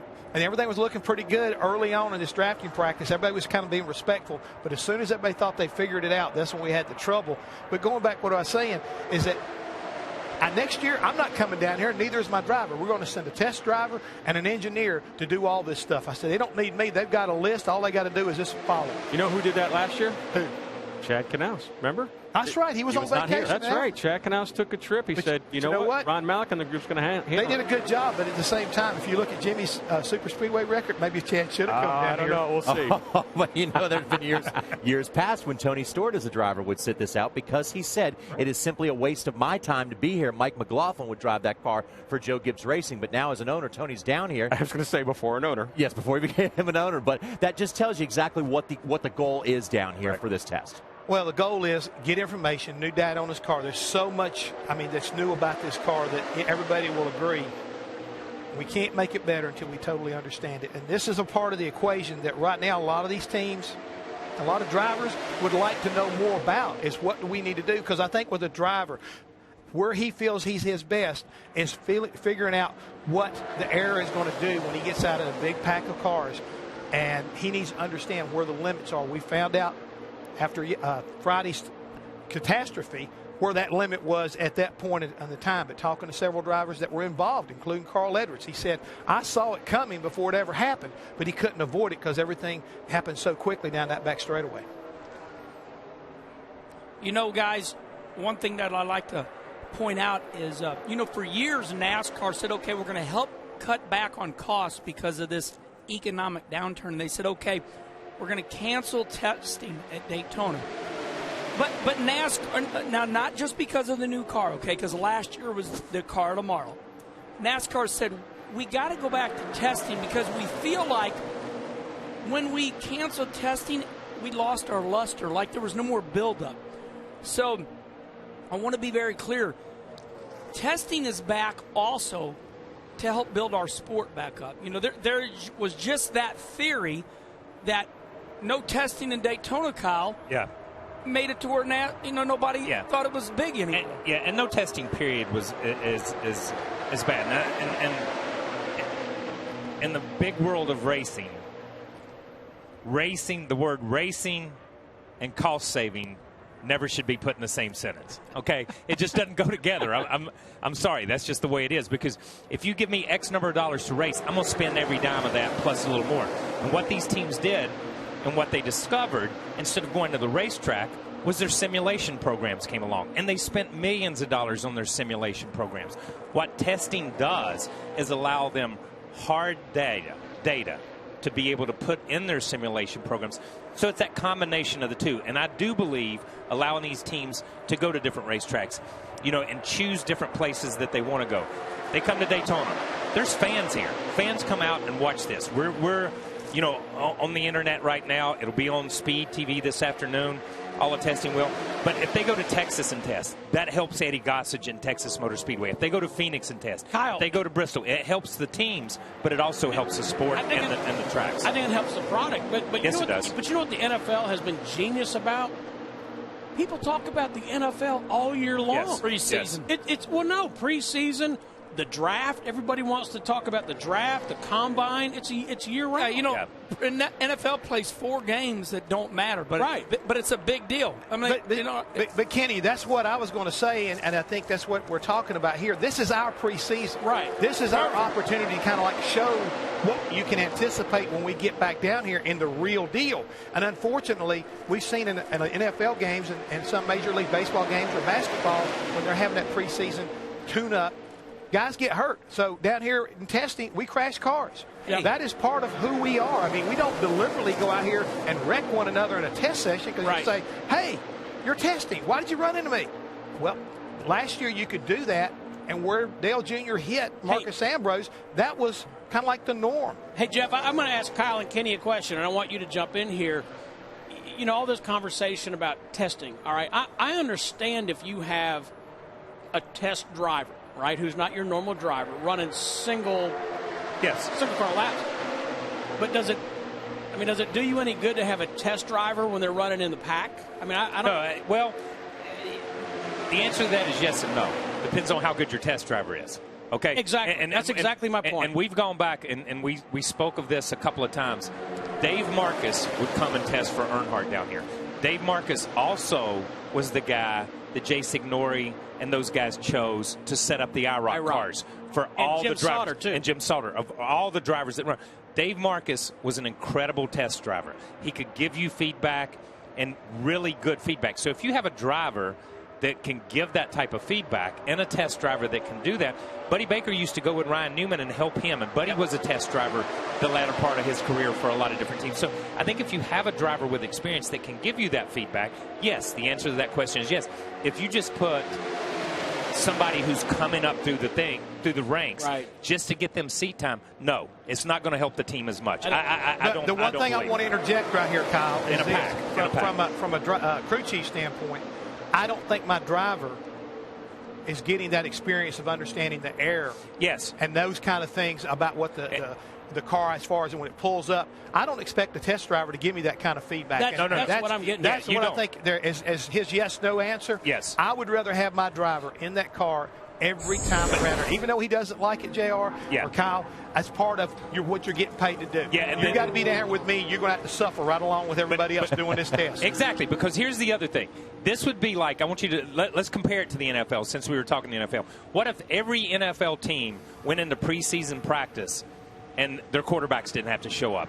They just used some Joe Smo just to throw the ball. They don't use them right now. Yeah, but my point is, you don't get in that rhythm of a team. You don't get in that team concept. And this is as much about reestablishing the teams between new crew chiefs and new drivers working with each other, old crew chiefs and drivers that have been together for a number of years, reestablishing that connection and that intensity. So this is as much about team building and reestablishing that mark. And there's so many players on those teams that have changed positions too. And I'll tell you something else. And you've been here, Kyle. You have too, Kenny.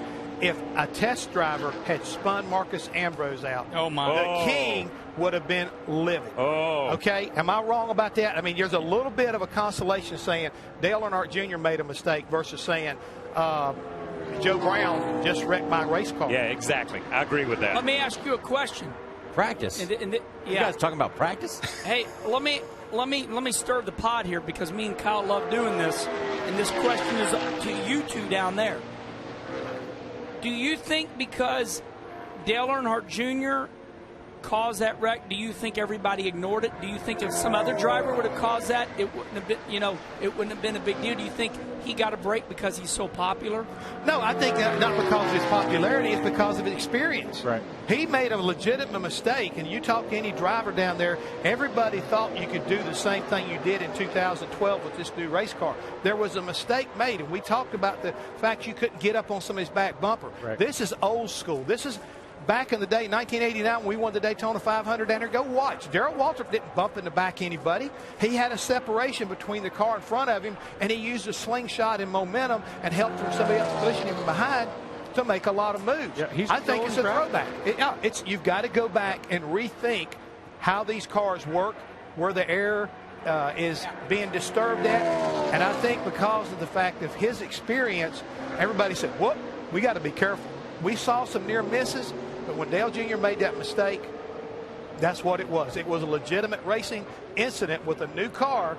Now we've got to go back to the drawing board and learn how to do it. Yep, and because of that, he's so popular. Now I look for people to not try to do that. That's the end of that story.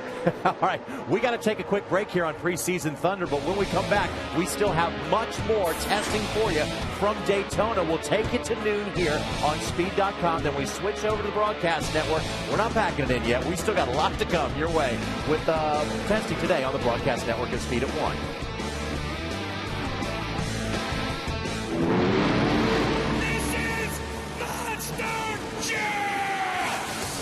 There's going to be some destruction out here tonight.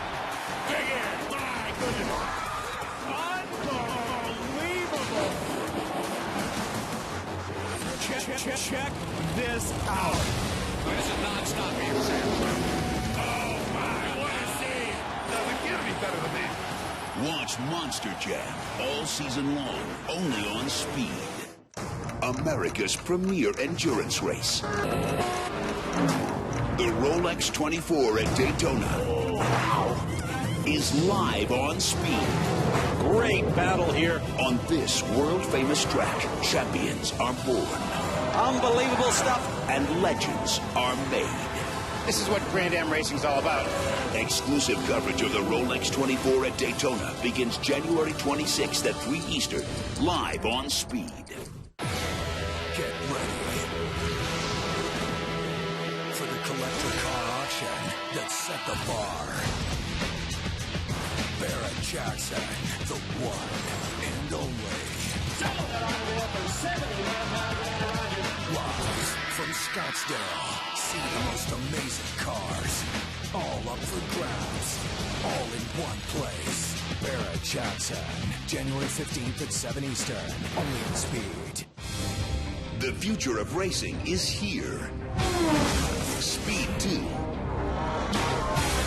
The first ever online racing network, where viewers can stream live and archived events. Adrenaline-packed original programming. This is fantastic.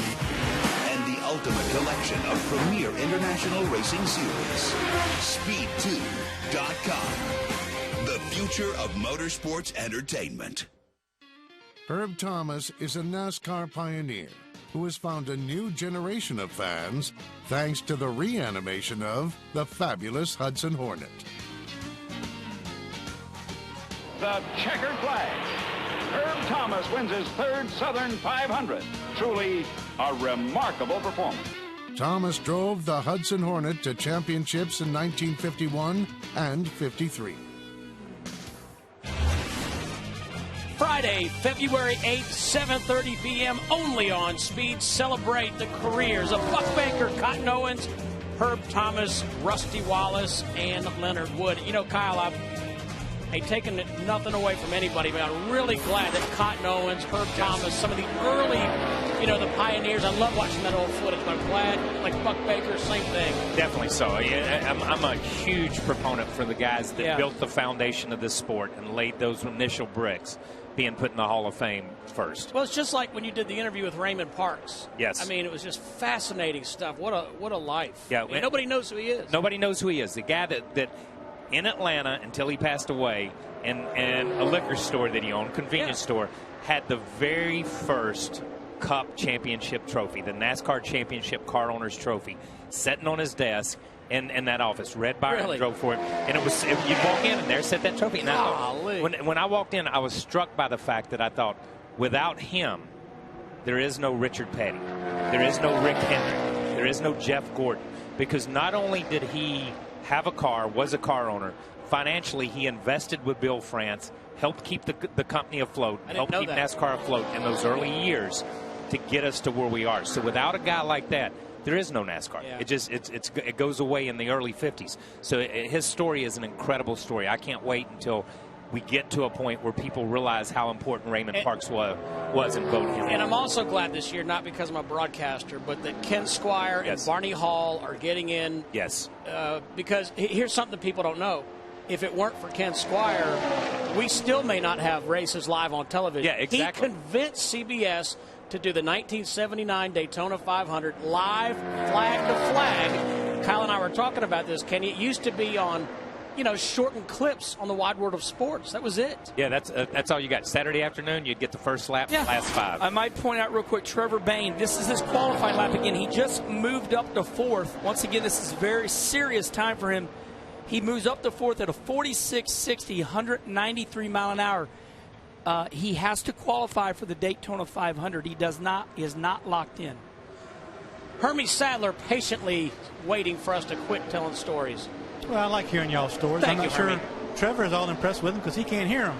But he's waiting excuse me. Trevor can't either. Yeah, Trevor can't either because he's on the racetrack. 2-time Nationwide Series champion Ricky Stenhouse Jr. They're telling stories that are great stories, but you can't hear them. So you can start making your own stories, and they talk about that. Well, I'll just have to wait till you get done doing this interview, and then I'll ask you what they said. But it's cool. It's fun to be down here. It's the last day that we have to work on Daytona stuff till we get back down here, and we're just trying to make a list of everything that we think that we need to make better, and we'll work in the off season, or work between now and the time we come back and tune on this car. And luckily, we missed the wreck yesterday, so that we can work on this car when we get back. That was crazy. So. I think it's going to be a good race for the fans when we get back down here, and everybody's having a lot of fun, I think. I talked to some of the drivers. I talked to Jimmy Johnson a little while ago, and he said, my guys went crazy when they picked up 0.06 of a second with a change. Talk about, for the fans at home, just how difficult it is to find small pieces of speed at a place like Daytona. Yeah, I think we've been out 5 times, and I think 500ths is the difference in like 3 runs. So it's big to find that little bit of speed, and that's what these guys work hard for in the off season. And the body shop guys, the engine shop guys, the engineers are always looking for that one little thing to make it just a little bit better.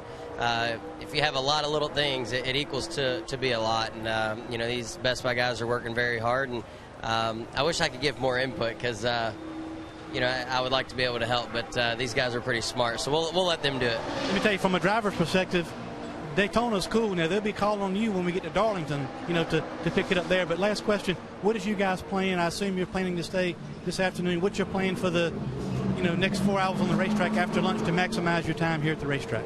Yeah, we're still just working on single car stuff. We would like to work on drafting a lot more than, we got 2 runs in yesterday. So we got in the 2 drafting packs that were there. But all in all, I think we're just still looking for a little bit of speed and see what we can't figure out, between now and the end of the day before we load up to go home and get back to work at the shop. It's Ricky Stenhouse Jr. going to make a few more runs, looking for a little bit more speed with this 17 car. Wendy? Well, thank you, Hermie Sadler. We documented that the 4 RCR cars have still been here at Daytona testing. Kevin Harvick out of the car. Looks like you are wrapping up maybe 1 or 2 more runs before lunch and could be done at the afternoon for the afternoon session. So what is your assessment from what you've learned from your teammates who drafted and you that stayed out? Well, we had a plan coming into the week, and then as the drafting sessions came up, we just kind of split it up as to what we didn't need all 4 cars out there in the same pack. So we stuck to our plan and have just kind of kept beating down a list and have started, finishing checking things off. So everybody's kind of had their own agenda. They'll go back to the shop and put it all together and see what happens when we come back. So as a driver, do you get to choose which straw that you get to pick? Are you in the draft, out of the draft? Obviously, you were the one not in the draft yesterday. Did you get to choose that? Only straw I get to pick is the one that's in my water bottle. And maybe if you're lucky if that, right? Lucky if I get to do that. So it's obviously Austin wanted the draft because he had never done anything in the Cup cars, and those guys were on the 27 were ready to go. So we just let them do it. And as long as we had a direction of where the handling was going to be and the things that we thought we needed to do, so when we came back for the whatever the first race is called, Sprint something, right? Unlimited. Sprint Unlimited. Okay. There you go. Yeah. Hard to been a Bud Shootout for so many years, but you know, it's as long as we had a direction for that, we have that race when we come back to kind of get a handle on things and see where it goes. I've been following Delena's tweets this morning. She's ready for you to come home. So what do you have in store? I know we have a test session at Charlotte coming up. Drivers are going to be busy up to Speed Weeks, but do you still get some downtime between now and Speed Weeks with family? At night, yeah. You know, during the day, you obviously will be in Charlotte next week. We have a photo shoot Monday and something pretty much going on every day as we go through this month. So very busy up until Speed Weeks, but that's just kind of the nature of the beast. All right, well, I hope you got plenty of sleep here in Daytona because guess what? You're up for baby duty. Oh, great. I'm ready. All right, Kevin Harvick, a few more runs. The team is working pretty quick, and he's going to head back out for a final run here at Daytona testing. Steve. Thank you, Wendy. Just want to remind people the world's greatest collector car auction returns to Speed. Barrett Jackson, Scottsdale. See the most incredible rides on the planet cross the block live. Let the bidding wars begin. Coverage begins Tuesday at 7 p.m. Eastern, exclusively on Speed. A lot of our technical folk heading out there. Bubba Dean Blau, Mike Coker, some of our great camera people. Brad Hutton, known affectionately as the GOAT. Going out to Barrett Jackson to work. Scottsdale, that's a nice place to be. That would be a nice place to go work. See Carl Edwards going into turn one. Now, you can tell he's on a qualifying run. And the reason he's on a qualifying run is because he's running high. The only reason you would do that is because you're getting up to speed. And as he does this, we see Austin Dillon on pit road, about 6 of his team members pushing him down pit road. There's 2 ways you know when people are making qualifying runs. One is what Carl Edwards is doing. Now watch. He's going to come low as he comes down the front straightaway, and this will be what we call the money lap. Pretty soon here he's going to pull it down. He'll run low, and here we go. Okay, now he's low, and he'll stay low because that's the shortest way around the racetrack. So, Kyle, that's how we know. That's one reason we know he's making a qualifying run. Yeah, and we see this on the last day. We've always kind of seen this, that by the time we get to the last day, remember, these guys have been here for 4 sessions so far, 2 days, that they begin to take and decipher the data and say, this is the best combination we had here, this is the best, and start putting their best runs together to see if they can capitalize on that. Used to on the last day of testing that afternoon, even though it was open for drafting, everybody would make single car runs to know exactly what they had on the last day. And Kyle, this is his backup car. Yeah, I think it's the only team that brought a backup car. Now, yes. Kyle, let me ask you a question. How does that happen? How does nobody in the garage area, 5-time champ, 4-time champ, they don't have a backup car? Why does he have one? You know, that's a good question, and I don't know, because obviously there's not enough parts. Talking to some of the teams down there, talking to, and I'm not going to say which team it was, but these guys said, and this, listen to this, they said the Friday before they leave to come to Daytona for the following week. The following week will be when they come for the Sprint Unlimited. The Friday before they leave to come down here, they expect to get 12 deck lids.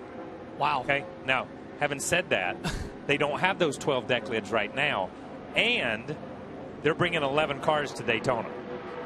They're bringing 11 cars. When you start looking at a team like a Hendrick with 4 teams, they're bringing at least 8 cars to Daytona.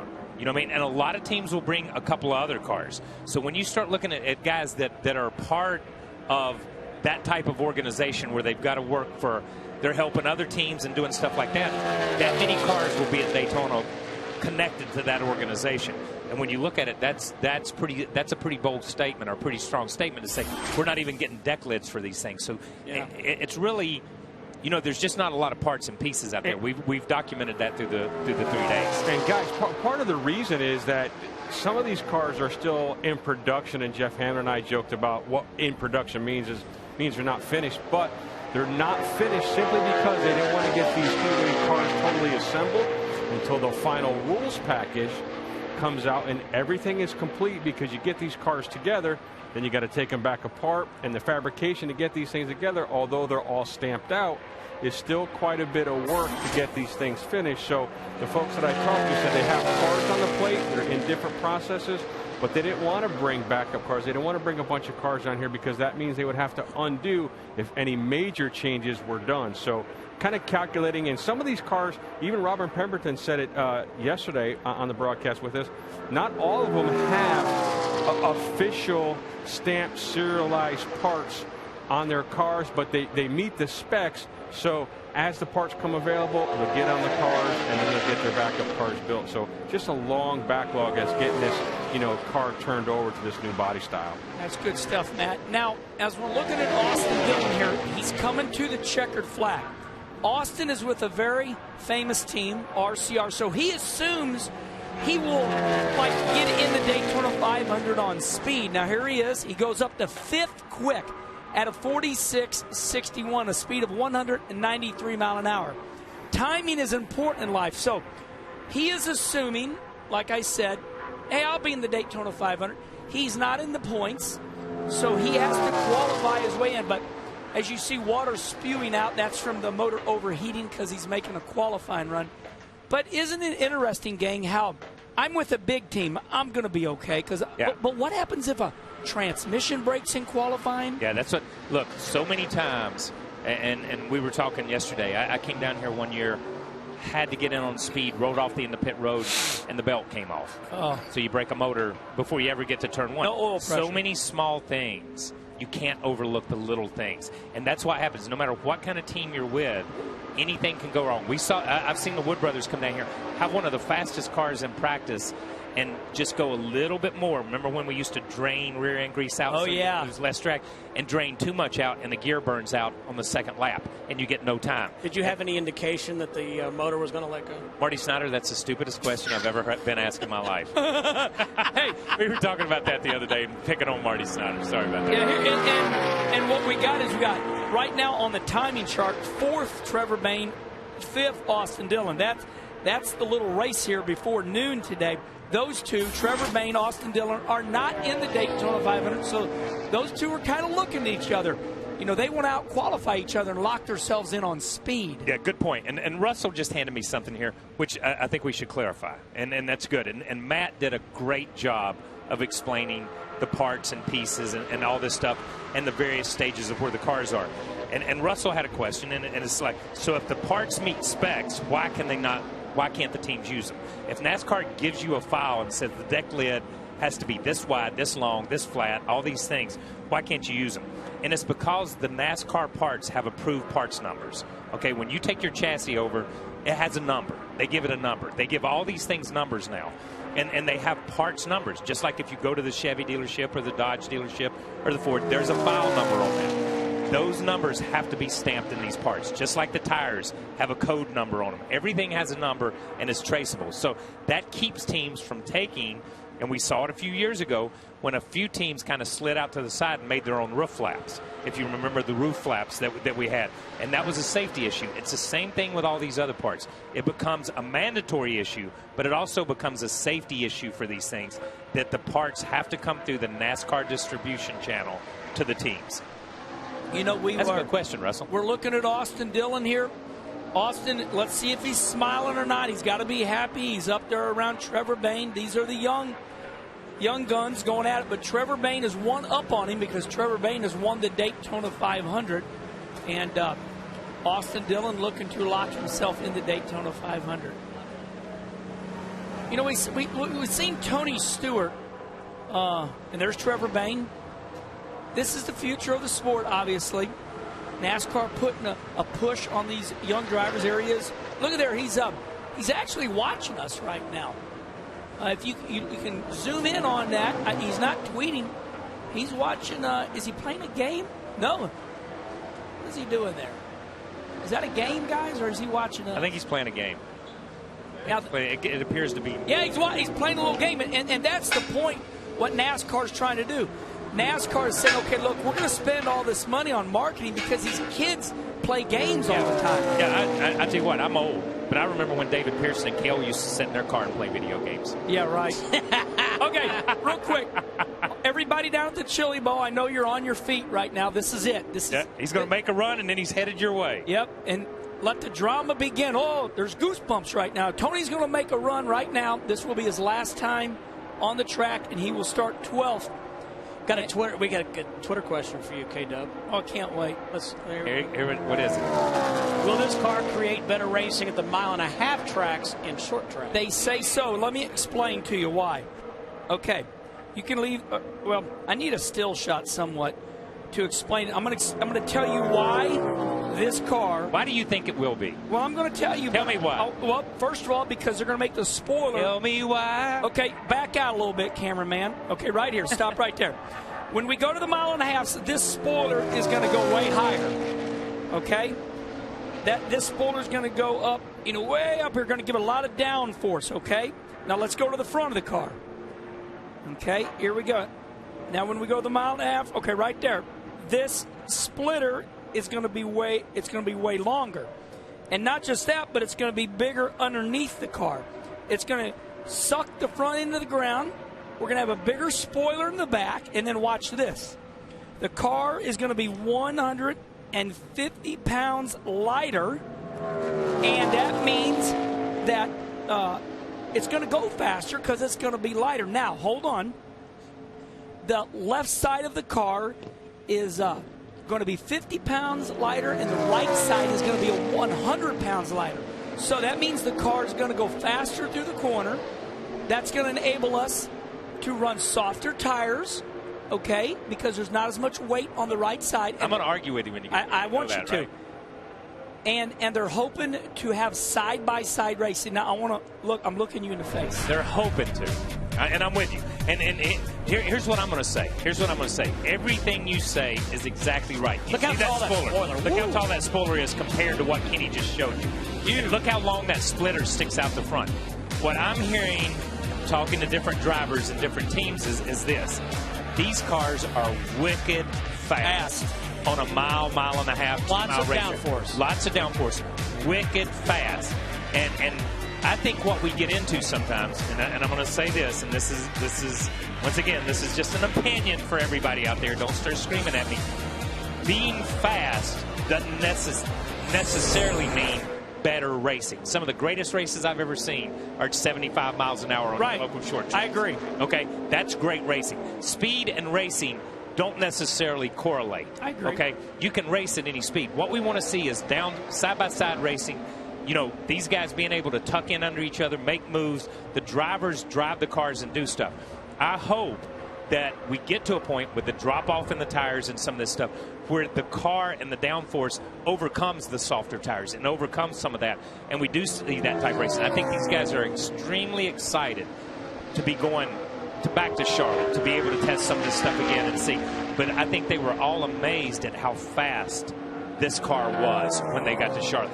Talking to one driver down there, said he made a 20-lap run, and every lap he run was in about 15/100ths of the track record. That's bad. That's crazy. That's bad. That's not necessarily the right direction. But I think as NASCAR begins to understand the car, and as Goodyear begins to understand the forces on this car, we'll see tire changes, we'll see things that happen that bring the racing back. You've got to have a car, there's that old stupid saying, I'd rather have a driver that I got to grab by the collar of the neck and pull back than a driver I got to kick in the ass to move forward. Okay, it's easier to pull. It's either easier to. So if this car is that much better, if it does turn out to be that much better than the old car, and you have to pull it back a little bit, then so be it. We pull it back and make better racing. But we can't keep kicking this car in the butt trying to make it a better race car. And that's what they were trying to do with the old car. Now with the Gen 6, I think they look at that and they say there's a lot of different areas and a lot of different potential with this car. Got a Twitter question from NASCAR Jason. Does the patch in turn 3 from the jet dryer incident affect the cars when they drive over it? I've not even heard it mentioned. Juan Pablo Montoya. Have you heard it mentioned that since we've been down, when we came back? No. Lie or anything? I haven't heard a word. I haven't either. I got to tell you something. They have created such good asphalt nowadays. I mean, I run the nationwide race, and and you don't even know it's there. I've not. From the time we left here, when that happened, I've never heard it mentioned again from any competitor, saying that there was a bump, that there was anything that upset the car. The old bumps are coming back in the racetrack. The old dips down in turn 1, and it's smooth as sail. I heard Darrell talking about how good this thing has held up over the last 2 or 3 years. Yeah, there's some seams in it, some of that, but it's held up phenomenal. They did a great job of paving this place, and some of the characteristics are coming back, but I've not heard anybody mention the patch. Let's go back to the garage and Wendy.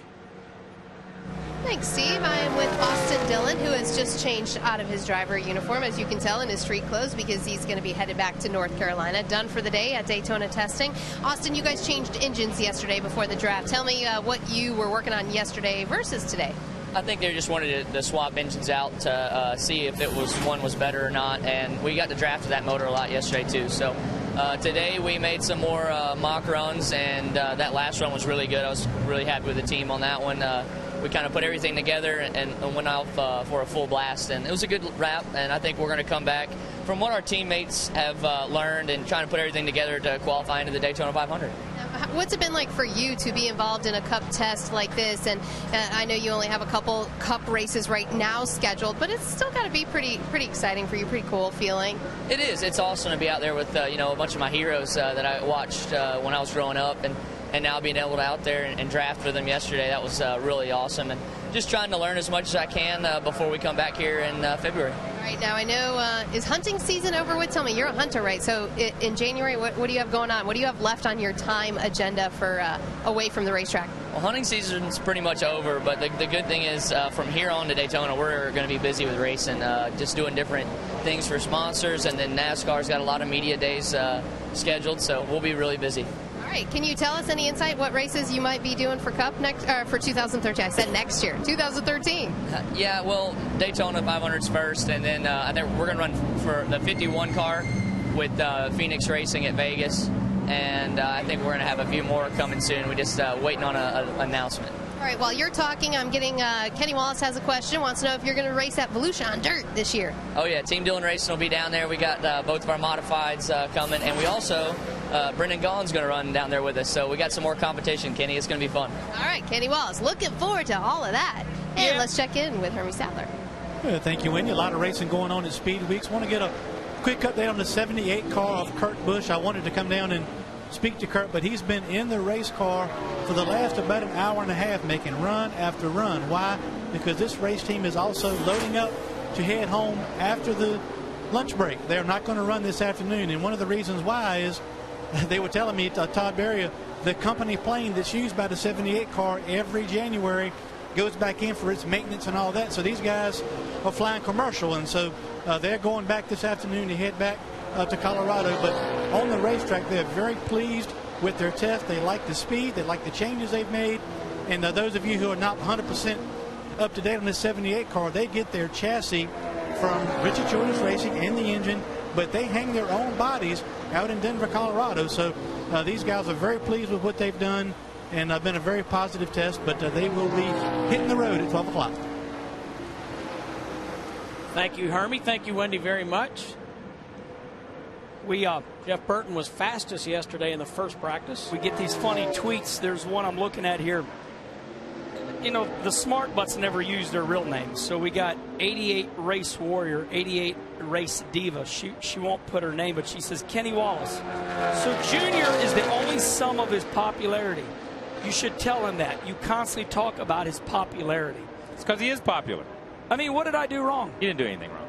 Well, that's you know, don't pay any attention. Hang on, I don't, but that's what we deal with. I'm saying Junior's so popular and so well respected on the speedways that when he made that mistake, then everybody went, wow, okay, we can't do that because he's well respected. And here she's, I don't get it. It's all right. Wendy's standing by with one of your heroes. Good. Yes. Smoke. Yes, Kenny Wallace. I am with your hero, Tony Stewart, and he's climbed out of his car for the end of the morning session. But Tony, you guys aren't done yet, are you? No, got a couple more runs after lunch that we're gonna have to do before we leave. So got a little bit more work here to do. I know Kenny Wallace has been documenting Chili Bowl. I know you're just itching. I can feel it coming off of you that you want to get to Chili Bowl. What can you tell your fans that are waiting on you? I'll be there as soon as I can get there. It's I'm ready to get out of here for the week. So far, this is the most boring thing we do as drivers all year is Daytona testing. But it's good to be back here. It's good to be with our guys here. After everybody being off for the holidays and everything, so it's good to be back here with these guys. But I don't know, when you got a race or a test, you always want to race more. So I'm excited about getting out of here.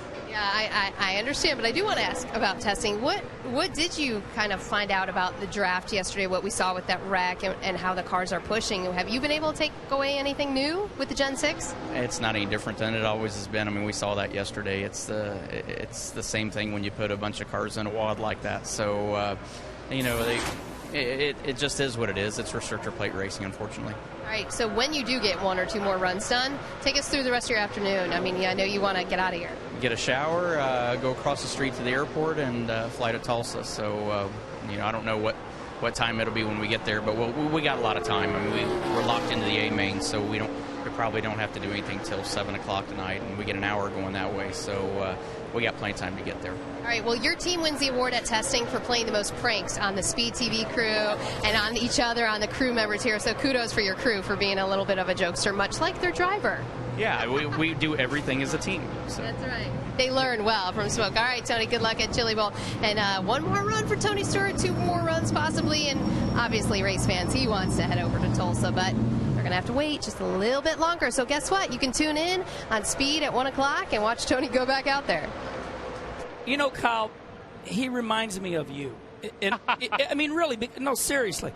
He just says it the way it is. Yeah, he does. He says, look, I mean, you got to appreciate it. Yeah, you can be a corporate man. Yeah. But you know the reason the people that love him is because he says, look, I'm tired of being here. Yeah.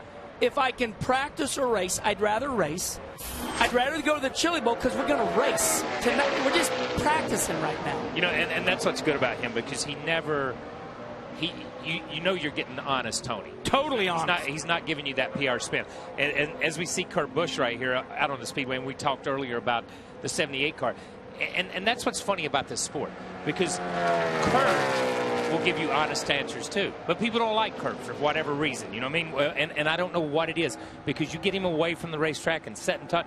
Great guy, phenomenal guy, does tons for charity, does tons of stuff. But he is so intense and so focused that he doesn't come across good on air sometimes. But he's telling you what he thinks. And you can never take that away from Kurt or Kyle, either one of those guys. And they're in the same mold as Tony is. Just tell it like it is and move on down the line. You know, Steve, I'm telling the truth right now. I have never disliked somebody for saying that they don't like something.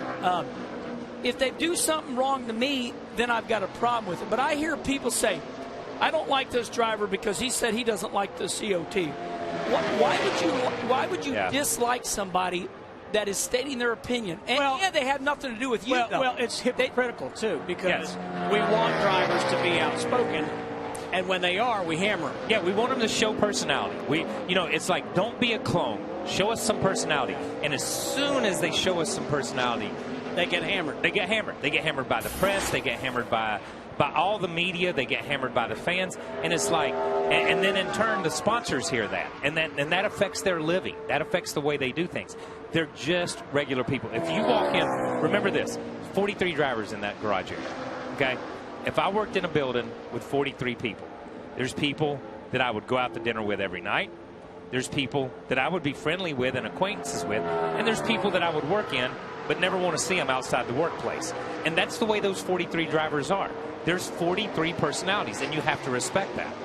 Right. And, you know, and when a driver says he doesn't like this or like that, he's never personally attacking a person. It's just that some people get so mad that they might not agree. Yeah. You know, I don't like this track. Oh, I can't believe you don't like that track, so I hate him. I'm like, calm down. He said he doesn't like the track. Right, yeah. It has nothing to do with you. Yeah. I used to tell people about Darlington. I said I didn't like Darlington. Yeah, I love that. And they just chewed me out. And I said, okay, let me say it this way. I like the people. I just don't like the track. You know I think they take it personally. Yeah, and they take it personally. It's their deal. I want to say something that if we see a shot of, as we see Ricky Stenhouse run here, as we see the front of this car, I have gotten more tweets about this Ford than anything else. Look at the grill opening right here. You see the grill on the, or let's look at the grill of the Ford. And you see how wide it is, and you see how tall it is. And the Fords have not been the fastest cars down here. You just see that right there. Okay, when we see a Chevy, I want you to look at the grill and the Chevy. I want you to look at the grill and the Toyota. listen, people, these are fake grills. That's not the opening. NASCAR has a standard opening. The opening is behind that. The opening is behind all that. NASCAR has a standard, and people are like, well, the grill's so big on the Ford. Is that why it's not running fast? Is that? No. There is a standard opening. All these cars, as you see the Ford grill right here, the 3D Ford grill. That's fake. That's all fake. And being, those little things and being, here's the real grill. The wings in there are the levels of that. That does not affect the aero. Ford would not have come down here with a car with a grill in it that they felt like was going to affect the aero. NASCAR gave them a box to work in, and that's what they came up with.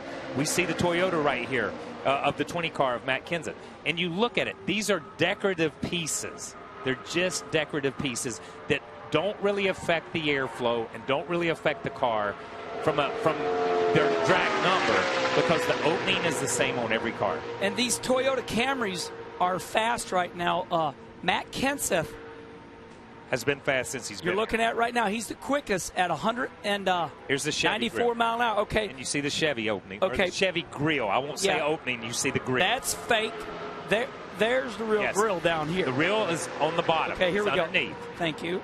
Right down here is the real grill. But it's only got a certain amount of opening in it. Even though it shows a big outline and a big frame, there's only, I think it's 40 inches or 40 square. There's the opening. There you see the opening. That's the same opening on this Chevrolet. It's exactly the same opening on the Ford and exactly the same opening on the Toyotas. That's the way NASCAR mandated it. Everything else is what we've talked about all week long. It's to make you believe that's a Chevy SS. It's to make you believe that that's the same Ford and the same Toyota that you drive on the highway. That's what NASCAR has done a really good job of this year, is equalizing these things from airflow and work to keep that in, but also give you aesthetically that decorative look that makes you see the Toyota Camry as it comes towards you. I would have thought we would have been past this point by the third day. Well, you know what? Sorry. What happens is that you got Charles Barkley. It says people that are on Twitter don't have a life. Well, the problem, Charles, is the president's on Twitter. The Pope's on Twitter. The world is on Twitter. Let me just say this: if you are not on Twitter right now, you are on your own island. And I'm sorry. So Nick, who is our stage manager, he says he is on his own island. Yeah, I'm on MySpace. Yeah, MySpace. So the point is what Kyle is saying is at Snapchat. Everybody on Commodore 64. Yeah, what you're saying is everybody on Twitter is saying this. Yeah, no, they're just asking questions because they see the time chart here. As they looked at the time chart as the week has gone on, the Fords have not been incredibly fast. We see Trevor in second here on this. Biffle's down around 8th or 9th, right in that place. But they've just not been as consistently fast as what the Chevys have and what the Toyotas have. Yeah, they have speed in them, but they've not shown that speed yet. And the other thing is, we heard so many teams this week say, this is not my Daytona 500 car. This is a car we built to come test. We're going to build a better car. We're going to come back with a better mousetrap, and everybody believes that. But so I don't put a lot of stock in whether one brand is better or worse right now. When we come back for the 500, that's when it'll show up, on qualifying day when they first go on the clock. Back to Hermie. Yeah, thank you, Steve. And just made a little pass through the garage. We had wondered how many teams would actually stay after the lunch break and get that last 4 hours of testing in. Well, basically everybody except the 78 is planning to stay for at least a couple hours. I heard a couple of guys say we're going to stay at about 2:30 and start loading up. Different people with different agendas. So it looks like those of you who tune in on Speed on the network will get most of the same cars this afternoon that we had this morning. One note on this end of the garage, the Roush Fenway cars, the 17 of Ricky Stenhouse and the 99 of Carl Edwards are making engine changes. Nothing really wrong with the engines. Planned changes to get more R&D done while they're here at Daytona. Wendy? Well, Hermie, we were worried about a lot of cars packing up at lunchtime, but the good news is on this end of the garage area, we have much of the same story. We do have RCR, which are the 4 teams we covered on this side, packing up right now. They're headed home to Charlotte. Actually, at about 2 o'clock, they said their plane is headed out of here. But there was a team we thought was going to be packing up, and that was the 14 of Tony Stewart. We just spoke to Tony, and he said, we're not done yet. So he's got to make 2 more runs after lunch. You'll be able to watch him on Speed to see what they're going to, no drafting, of course, but just a couple more single-car runs for Tony Stewart before he heads over to Tulsa for Chili Bowl, and that leaves Danica Patrick, who was leaving at 2 o'clock as well. She'll be out of here about midway through the afternoon session, and Ryan Newman and his crew chief, Matt Borland, do have a list they want to get done all the way till 5 o'clock. That leaves the Joe Gibbs Racing machines I haven't spoke about. Matt Kenseth and Kyle Busch are here till 5 o'clock, according to the JGR teams. We will see both the 20 and the 18 out there, not drafting, of course, with anyone, but more single-car runs all the way, according to the team engineers, to the 5 o'clock hour. Steve?